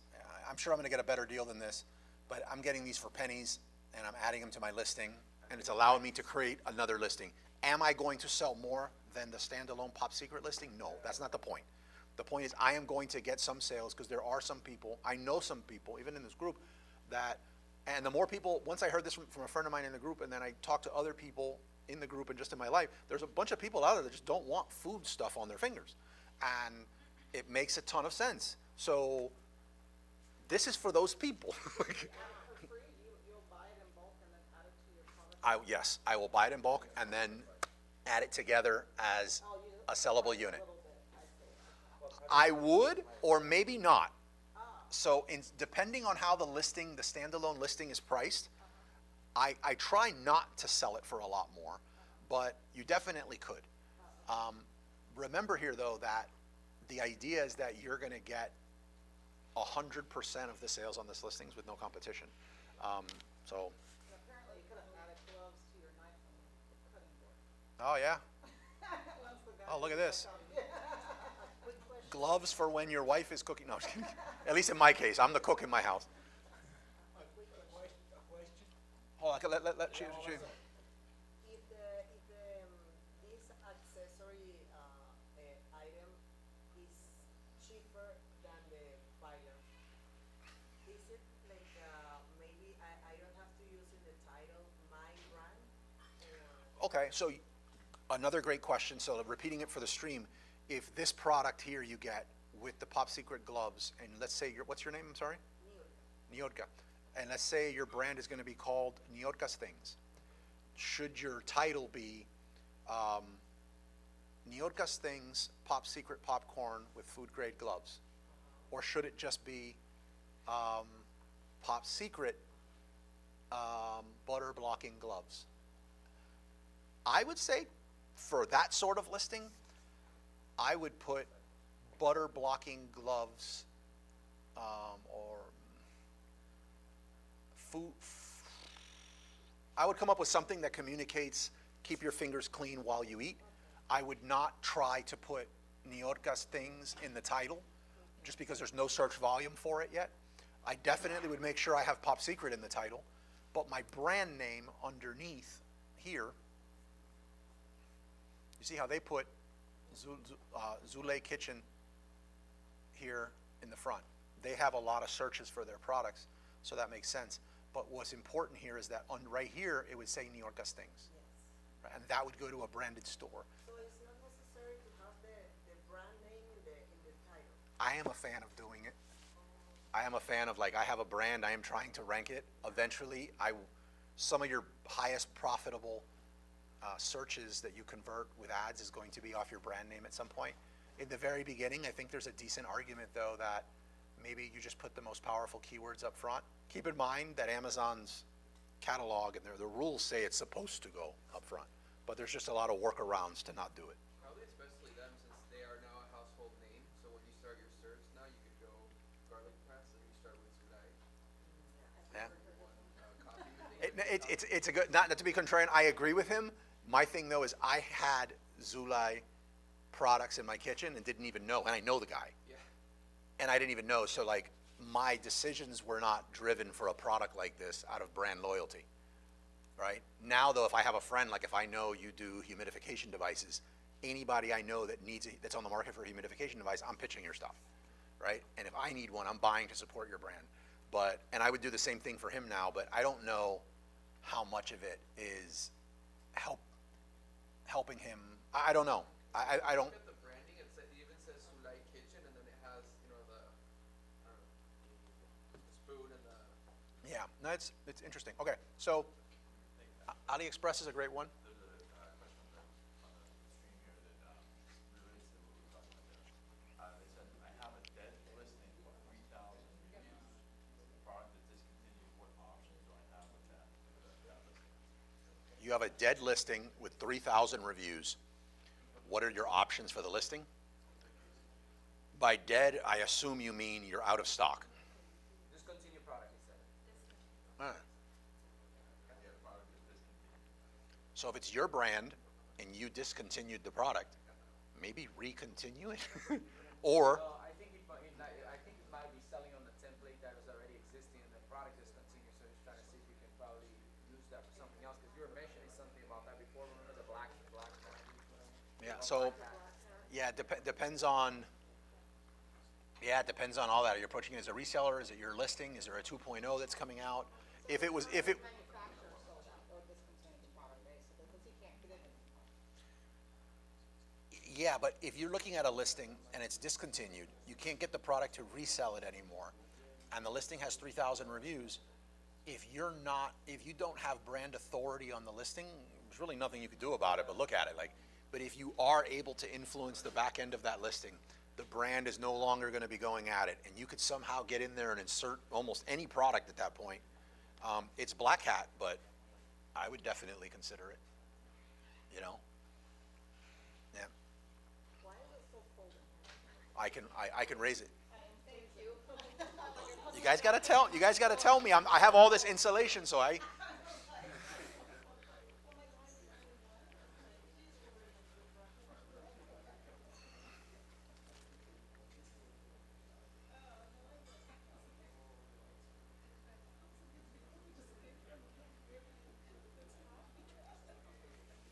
oh, it was on 68.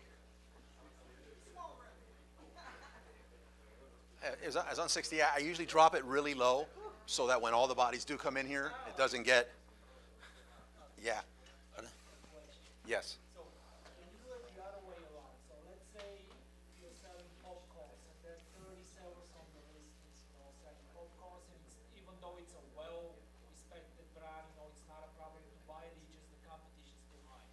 Then maybe you can just add the gloves, you just brand the gloves, and then have it as a variation to the same listing that already sells thousands and thousands. Yours will be this flavor with gloves or whatever. So if you have, Which the problem then is, unless you find out a way to make those gloves unique, a lot of other people will jump sooner or later. right, so your point is, why not add it as a variation onto the already high impressioned, like Pop Secret account? Like well-known brand that you have permission to sell. Right, so if you have permission to sell is one thing. Permission to add it as a variation on the existing listing is a totally different conversation. So it's almost like I don't know why I'm looking at my jeans because they're not Guess jeans, but if you had Guess jeans and like the brand Guess jeans and you're like, I wanna differentiate it and I'm gonna get my RFID wallet. Hey, Guess jeans, can I add it? I feel like now I feel like it's a different conversation. Change it before you can add variations. So what I'm gonna do next, I haven't announced it yet, I'm gonna announce it this weekend, but next Saturday, and we got more to talk about today, by the way, I'm a little behind, so don't worry, it's not over. But next Saturday, I'm gonna be having a meetup event, which is gonna be wholesale product sourcing, so it's just gonna be wholesale, and stuff that I do wholesale next Saturday. So we're gonna get into a lot of that next Saturday, but one of the things I like to do on the wholesale is, if I am talking to a brand, and let's say we're talking about a sunblock or what is that one, native tan that you put on, native tan. So like if you're looking at one and you're like, this is getting a ton of search, they're not gonna let me, they told me they don't wanna deal with Amazon sellers, they already work with the amount of Amazon sellers they're gonna deal with. I would look at them and be like, hey, how about we create a travel size? I will fund the project to do a travel size version of what you have. I would be the only one selling the travel size one for, say, a year. And it's added as a variation on your current listing that has a BSR of like 100. So in that case, they are growing their brand. It is their brand, but I am able to resell that wholesale as a travel size listing. I'm also not forcing them to break any agreements they have with the existing resellers on the listing. So I would approach it a little more that way as a reseller, but we'll get into a lot of that stuff next Saturday. So PLMA, AliExpress, and Alibaba has a brand new program right now called Alibaba Guaranteed, which is allowing you to easily get low quantity products from Alibaba with all of the guarantees that they have there. So if you see a listing, they will make sure that the brand and the listing honors the price that's actually advertised, and that they ship quickly, they can't upsell you or anything like that. So some of the downsides of AliExpress. They've eliminated them on the Alibaba side, but it's something called Alibaba Guaranteed.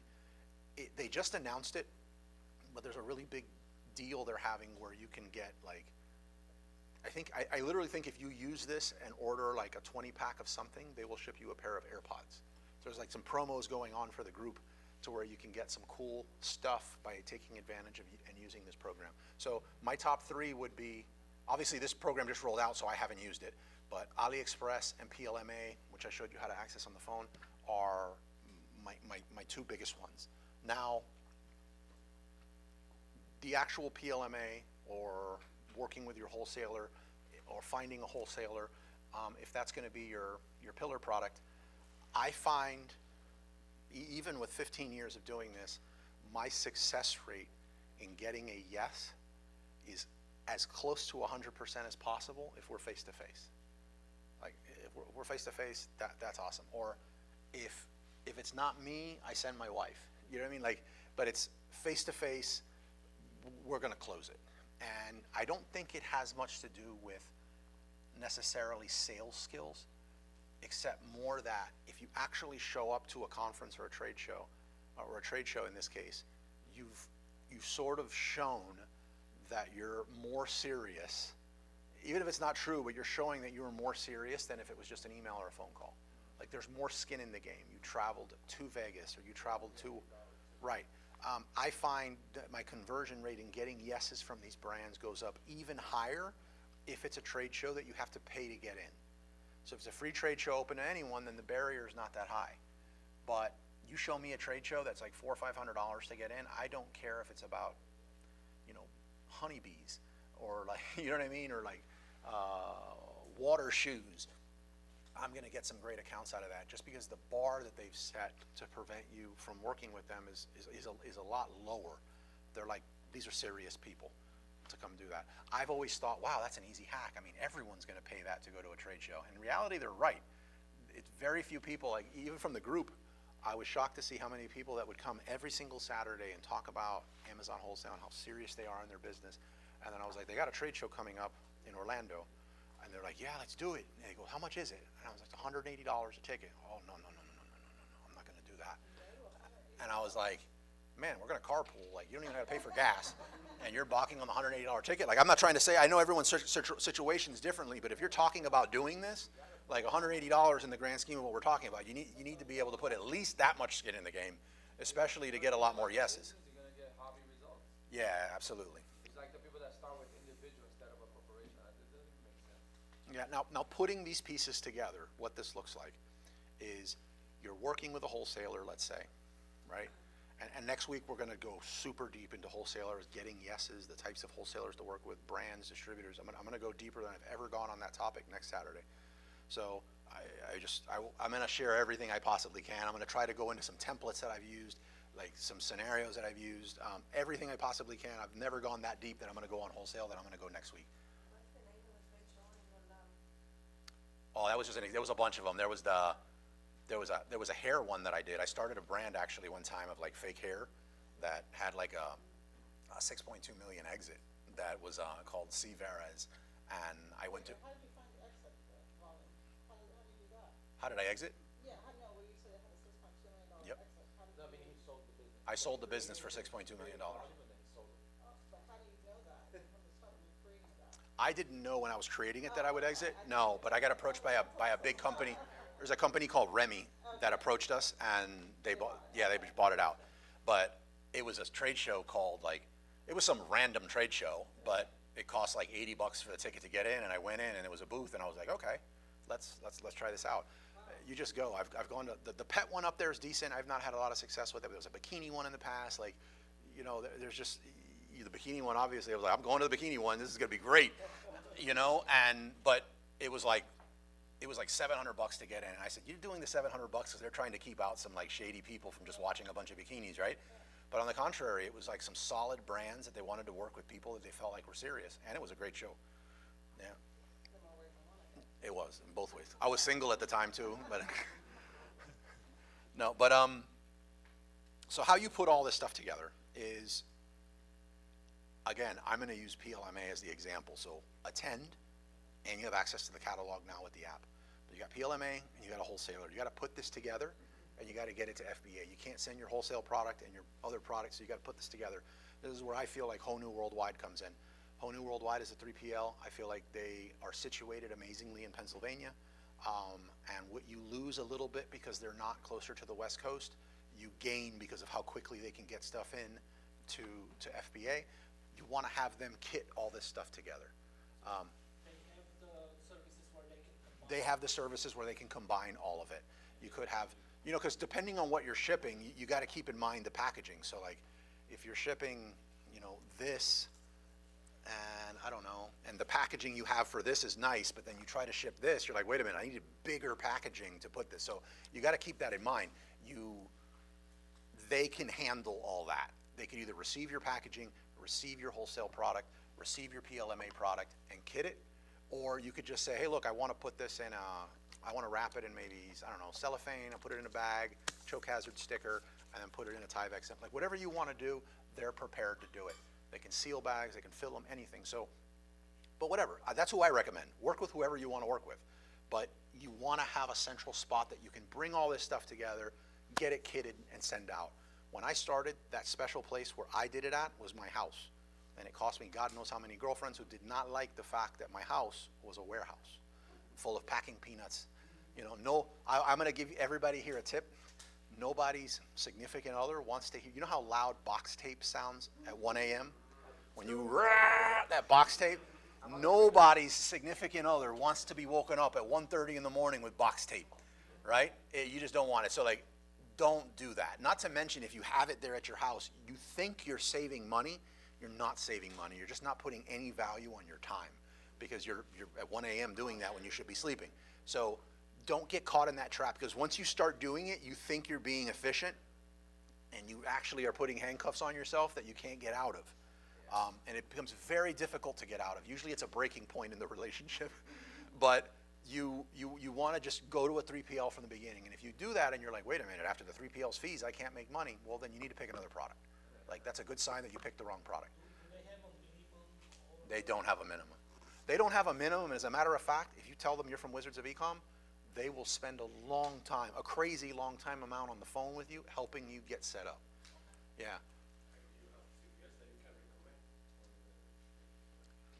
I've actually did not even know anything about their 3PL. To the best of my knowledge, C Group's 3PL is kind of like what you use as you go through their system and getting stuff shipped in, but I could be wrong on that. I know them for their shipping and logistics. The one behind you is Honu. That's who I recommend, Honu 3PL with their code. They have the founder there is Afolabi, and for those of you in the space that also know Norm Farrar, they call him the beard guy, but Norm Farrar and Afolabi are the founders of that. I mean, just a better. This is I call him the coolest African I know. He was born out like Rwanda or something like that. This guy's like taller than me, the coolest, best, just an amazing person to know. But no, Pennsylvania. He comes down to Miami a lot, but here's the thing. You're thinking of a 3PL in Miami. It's normal. Like when I first got an Airbnb, I wanted to get Airbnbs that were close to my house in Miami. But in reality, Miami is one of the worst spots geographically to have your 3PL located, unless you're staging into Latin America, right? But in some cases, if the product you're sourcing locally, maybe it's easier to get it to Miami and get it prepped and go out. If you're going to do something in Miami, I recommend Alexeis. For any of you that were at Mundo Amazon, Alexeis is the other person here in the group. He runs first Saturday of the month. We have an event here in Spanish, in person. Alexeis runs that because my Spanish is not so good looking. And my every Friday on Zoom at 6:30 or 7, 6:30? 6:30. At 6:30 p.m. there's a Spanish Amazon seller meetup on Zoom. But he has a 3PL in Miami, which is Remo Corp. Also, can somebody help me with that? What about the founder of Mundo Amazon? I'm drawing a blank right now. Javier. Javi. Doesn't Javier have a 3PL? Yeah, he does. He does the trucking and the 3PL. Oh, yeah, well, he's trucking in 3PL. Yeah, I've not personally used it, but I remember Javier. I heard you, I have the paper from the event that he was giving some type of discount. you good people. I remember Javier, first he sat where you were sitting. When he came here, like learning stuff and figuring it out, and now he's exploded. I know, Yeah. I feel like, that's why I went to this event, because I related a little bit, because the whole like, oh, I wanna do everything by myself. Same. I'm just now getting out of my shelf and like being in places like this, Same. that I've gotten to where I'm at, like. Absolutely. Yeah, well, yeah. But Javi has 3PL. I'm assuming his 3PL is in Miami. I see the Instagram. Yeah. It's like an entertaining show. Watching his. Yeah, but it's kind of like you're saying, Miami's like the farthest ever. Like most of my stuff gets to like sold in California, so like find a 3PL somewhere in the middle of it, you're gonna end up saving to ship there anyway. Yeah, if you have something, if you found a product that's outside of Florida, which is almost every product, bringing it all the way to the end of Florida makes no sense unless you're staging to Latin America. Yeah. Absolutely. So that is where you are going to put everything together. You want to find a spot, a 3PL. I recommend Honu Worldwide, and get them to kit, Pennsylvania. They're based in Pennsylvania. Get them to put that together, and then have that sent into FBA from there. Yeah, Mike? Do you have a I've thought about like using a 3PL and all that. Do you have a concern that, I know you're gonna say, no, they're good people, but like. They'll take your idea and your product? Like you sending in like 500 units and you're like, Oh, this is a great keep sale. sending in 500 Great units. product. Thanks. Right, exactly, that's what I'm afraid of sometimes, when I have help. That's legit. No, that's a legit concern. So I have 242 virtual assistants and 81 domestic employees across all my businesses, and I invest a lot into training. And there was a quote by what's the guy that has Virgin Airlines? Richard Branson, right? Somebody, he apparently like invests a lot into the people on his team, and I'm like that. And the person said, aren't you afraid that you're going to invest all this money into these people and then they just leave and go start their other thing, right? And he said, I'm more afraid of not educating them and they stay, right? So I'm saying that to say that, is it possible that the 3PL does that? Very possible. If I was running a 3PL, I think it would be extraordinarily difficult for me to not see 3,000 units coming through here like clockwork, and I could just open that account, right? But the only way around that is to not use a 3PL and do it yourself. And the loss that you have and the limitation that you have in doing it yourself is far worse, in my opinion, than if he copied every product I did and I got slightly less sales because I shared the box with him. So that's not how I felt initially, but as I started selling more, you know, that type of person, karma gets them. Like at some point they implode, they did so much bad juju to everybody, like I feel like they go under and it takes care of itself. Just keep doing your thing. If you do it yourself, you are severely limited in what you can do. But yes, there is validity in what you're saying. Just try to get past that very human fear factor there, is my suggestion. That's only an issue if it's wholesale? It's more of an issue of its wholesale, because in reality, those of us that are selling Amazon wholesale, we don't have a very defensible model, right? Like, I mean, the brand could stop selling to you. Amazon could start selling direct. Somebody can come in.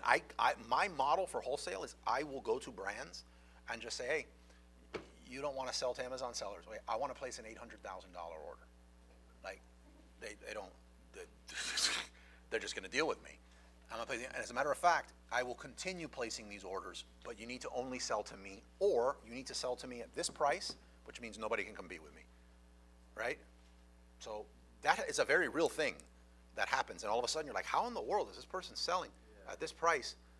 Because they did that. So it's a not defensible model. So with arbitrage and wholesale, when somebody sees what you're actually selling, it's super easy. It's like one step to reverse engineer what you're doing and to do it. With PL wholesale hybrid or wholesale PL hybrid, you have added, it's not impossible, but you have added a lot of friction and differentiation there. I mean, your main image is not going to be their main image. Many people are not going to jump through those hoops that you will, okay? All right, we went over. I apologize for going over. I feel like we covered a lot. There was a lot of great questions. You got one? You got 1.5 questions from. 1.5. Start with the half. Follow up with the person that mentioned, David here says about the $3,000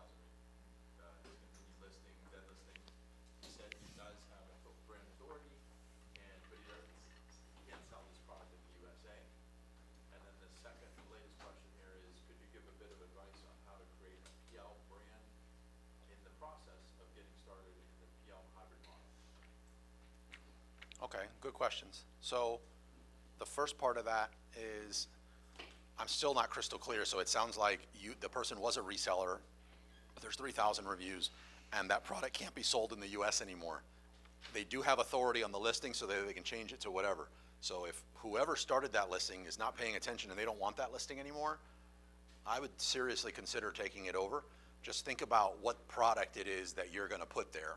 I'm assuming the only thing that's gonna make sense is if you put a PL product that's your own, so that you fully take over the listing. It doesn't make sense for you just to move somebody else's product in there. But if you wanna reach out to me direct, by the way, anybody who wants to get this, feel free. My WhatsApp, if you message me, because if you just randomly call, and I don't know, I'm probably not gonna pick up, but if you text me and I can save your number, I will communicate.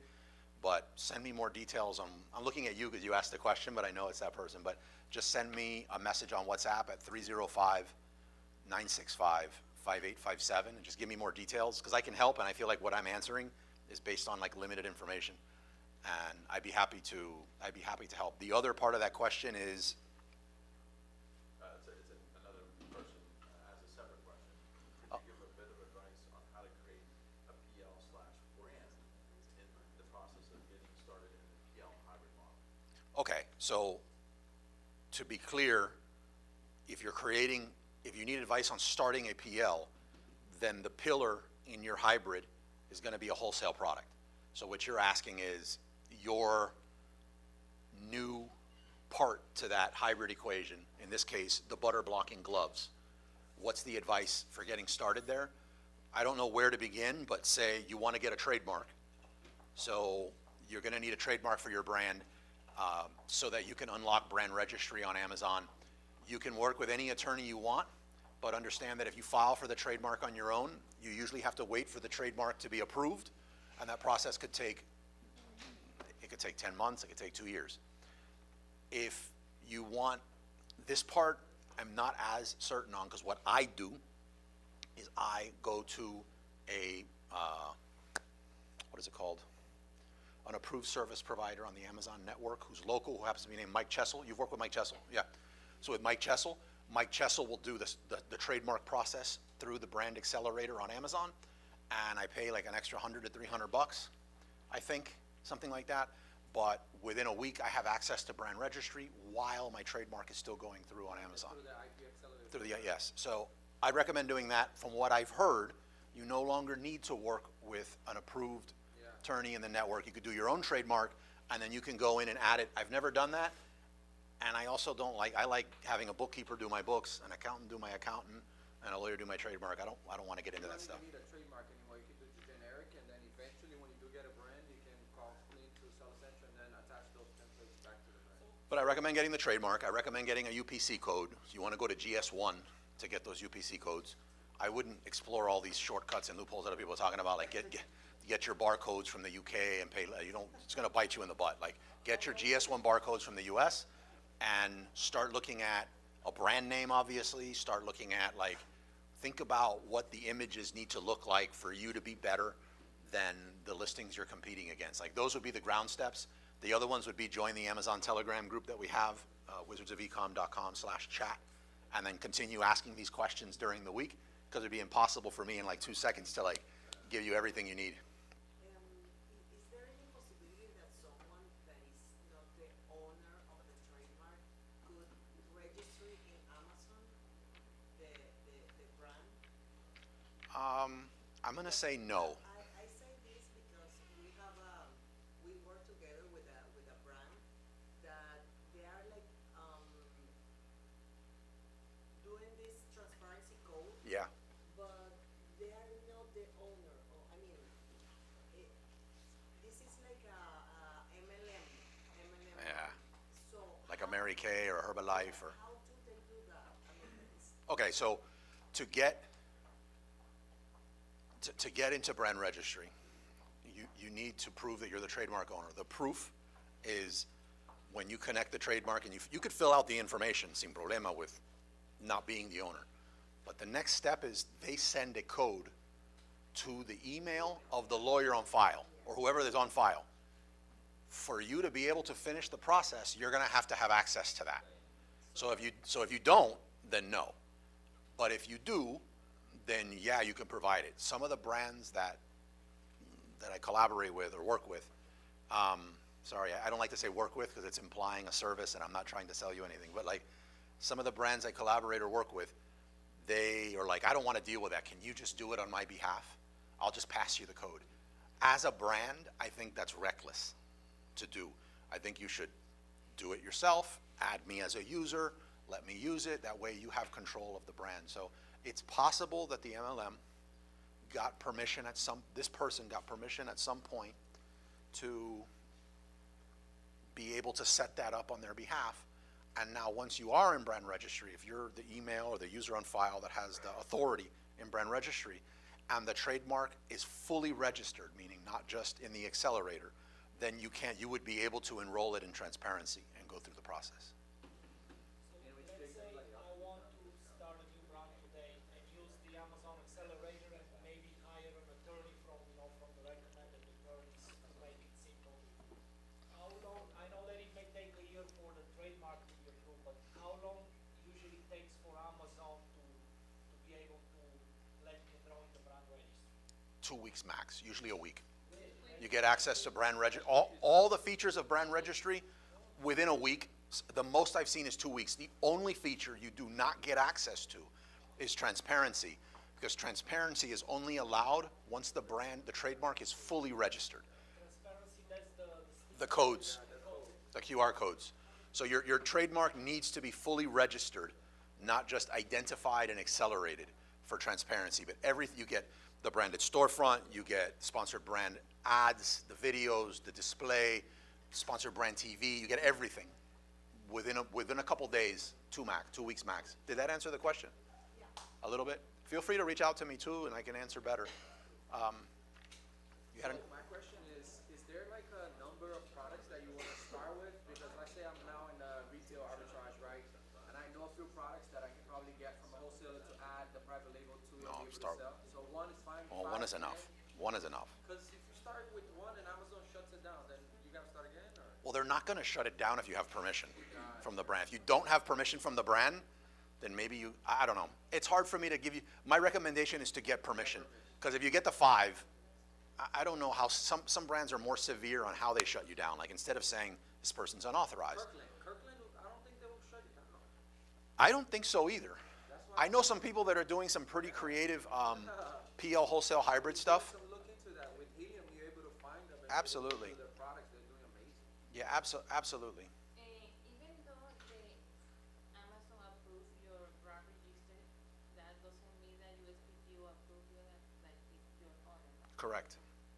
USPTO could still be in the process of going through, but Amazon is giving you brand registry. Temporary. Right, until that goes through its process. I know some people that are getting rejected and they just keep extending just to keep their brand registry alive. So I know some people that got rejected on the trademark, but they never stopped their brand registry. It would only come up in case somebody challenged them. Carlos, you're not recommending to go to a wholesaler, buy a product, and then add your PL to it? Okay, let me repeat these questions. I forgot on the last 2 to repeat them, but so you're asking if I recommend just going to a wholesaler, opening an account, and then adding my PL to it. I don't recommend that. You will probably get away with it for a long time. Like there's some, trying to remember. Let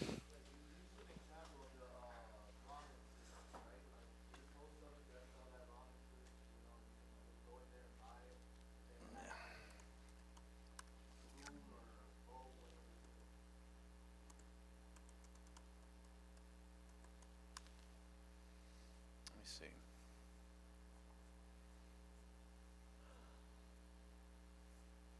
I'm trying to find like this chocolate one that a friend of mine was showing me as a good example. The thing, by the way, the harder it gets with examples is because over the years, the more stuff I show, sometimes somebody acts on it. So it's, I try to not, once I know somebody's doing something to do it, because then there's the fear that the other person, then there's creating a lot more competition.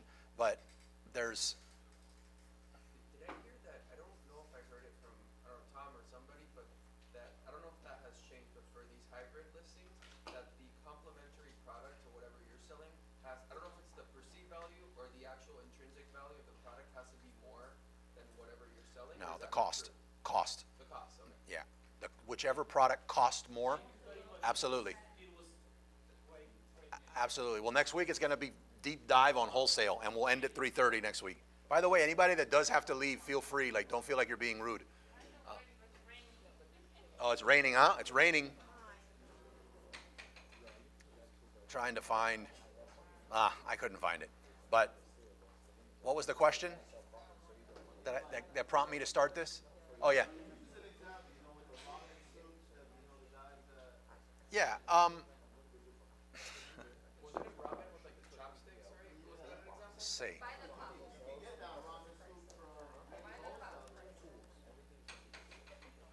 think that's the one he was mentioning. Was it by the cup chocolate? No, just by the cup. That's the brand. Yeah, that's the one by the cup. Is this it?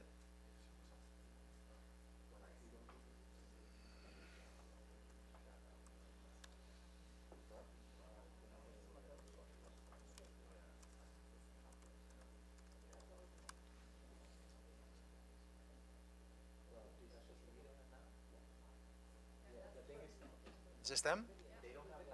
Oh, look at this. Let me see if this is one. This kind of looked like one. Oh, yeah, here we go. Here's this is gonna be fun. Look at this. Yes. Yeah. Well, I happen to know Twinnings because there's somebody else in the group who has created an amazing PL. Reach out to Stefano for him to give you more details. That's in the group, Stefano Gasparini. But yes, Twinnings, one of the biggest players in the tea space. They'll open an account with you, not a problem. Keebler here in Doral, Keebler Cookies, massive one. They will open an account. The thing is, if you go to sell, it's hard to untrain your mind on this because you're thinking, I don't reach out to these brands because there's no margin. And even if they say yes, and I look at this and there's no profit margin, like, you consider this a no. But if you reframe your thinking with Pl-Wholesale Hybrid, now you're looking at opportunities. For the cookies, you might want to dunk these things. Maybe you don't want to get your fingers. Maybe use tongs, to dunk them in the milk. Like. Yeah, that's cool. I actually was copying that. I was looking at that guy's product yesterday. Look at this. The person is adding a spoon. Amazing.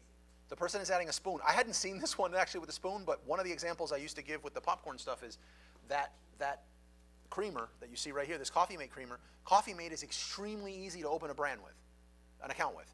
The thing is, if you go to sell Coffee Mate directly, the math isn't mathing, right? So they added a spoon. I was saying get a little plastic siphon. You know how you with the protein powders you see now, and you put it in the top of your drink and you sprinkle some in? You could do that because the problem here is when you go to add this in, it never fails. I had this massive chunk land in my freaking coffee and mess it up. So you saw my like visible anger on that, like. But look, they've added a spoon. Huh? I don't know this person, so I don't know if he did. I can tell you though, as much as he's invested into his brand, I'm positive he's getting approval. What do you think? He get approval? I think he got approval. Yeah. Look, he's adding these plastic spoons to these jellos. They're mood spoons. There's another guy that adds napkins. They're mood It spoons? says mood, like, open the listing, it said like mood spoon, I think. This is crazy. What, yeah, Mood spoons. I was like, what is a mood spoon? This is nuts. Oh, because they change colors, I you do I frozen thought, yogurt. is that what happens? Yeah, So it turning gets frozen colder. yogurt or sweet frog, and Yeah. then changes colors. Okay. Oh, look, right there. Okay, alright. So watch it. Color changing spoons. Yeah. Sweet frog in North Carolina. Color Very creative. changing spoons. To add it to like a kid product, right? Yeah. Like Jello and Oh, things totally, like that's that. That's different. There it is. Yeah, look at this. Costs nothing. Yeah, exactly. Penny and spoon. Wow. Nothing. Oh my God. Oh, let me not start. My wife will kill me if I launch something else right now. So, was this the one we were on? Right here. Where were we?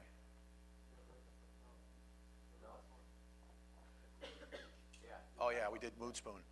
But look at this one for example.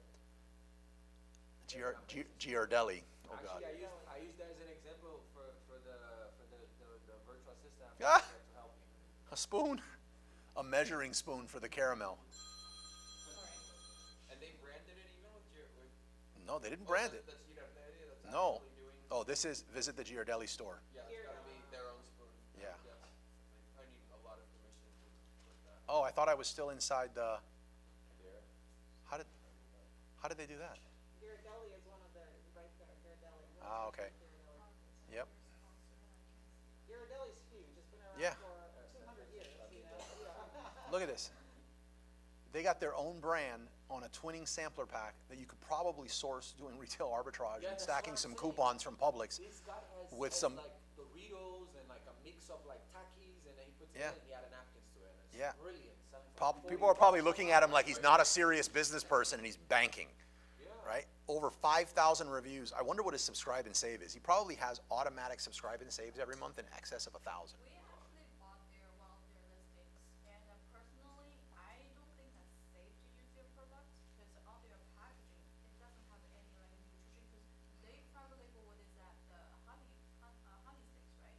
On their honey sticks, there's no, it's food, there's no like food labeling on it. Yeah, I hear you. Right away. But, I- but honey is organic, it comes straight from, you can have a private farm, which you do, and it's not branded, you can put it and stuff, just like you're on the road trip, and you see the honey stamps in the beach, you can buy unbranded, you know, like no ingredients honey stick, because they fill it right there on the farm. Carlos, give us a couple of They places used to to- find I a just virtual wanted to say, assistant. if you want to use my channel. Oh, got God. 240. Say, yeah. Yeah. One of my favorite spots right now, unless you're trying to hire people for data. Nah, I'm trying to hire from Philippines to build stuff like this, some research. Okay, so let me say, the majority of my team is from the Philippines, and they're amazing.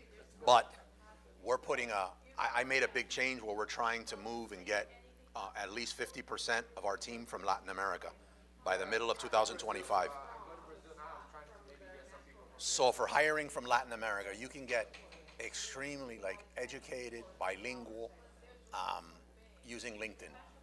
Wow. Yeah, so I'll What show. would you search for on LinkedIn, like a virtual assistant for Amazon's expertise? I'll show you one of my. Usually we do our hiring off of a different LinkedIn, but You don't get my point. I know a friend of mine, Rafa, actually from Sherrod Studios, put me up on this. But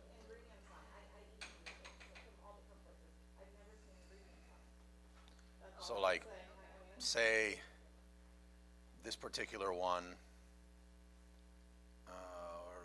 Oh, this is a draft. Sorry. But LinkedIn is. Come on, let me do this again. Jobs. Manage job posts. There we go. What?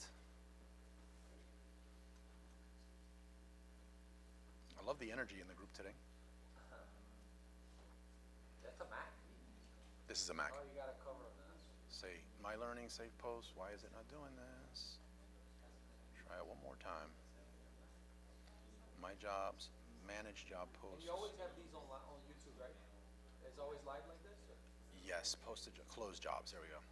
So like, these were two for PPC management. This one I was targeting Bogota, Colombia, and this one Buenos Aires, Argentina. So you got to be careful. Like, Latin America is a great spot to get.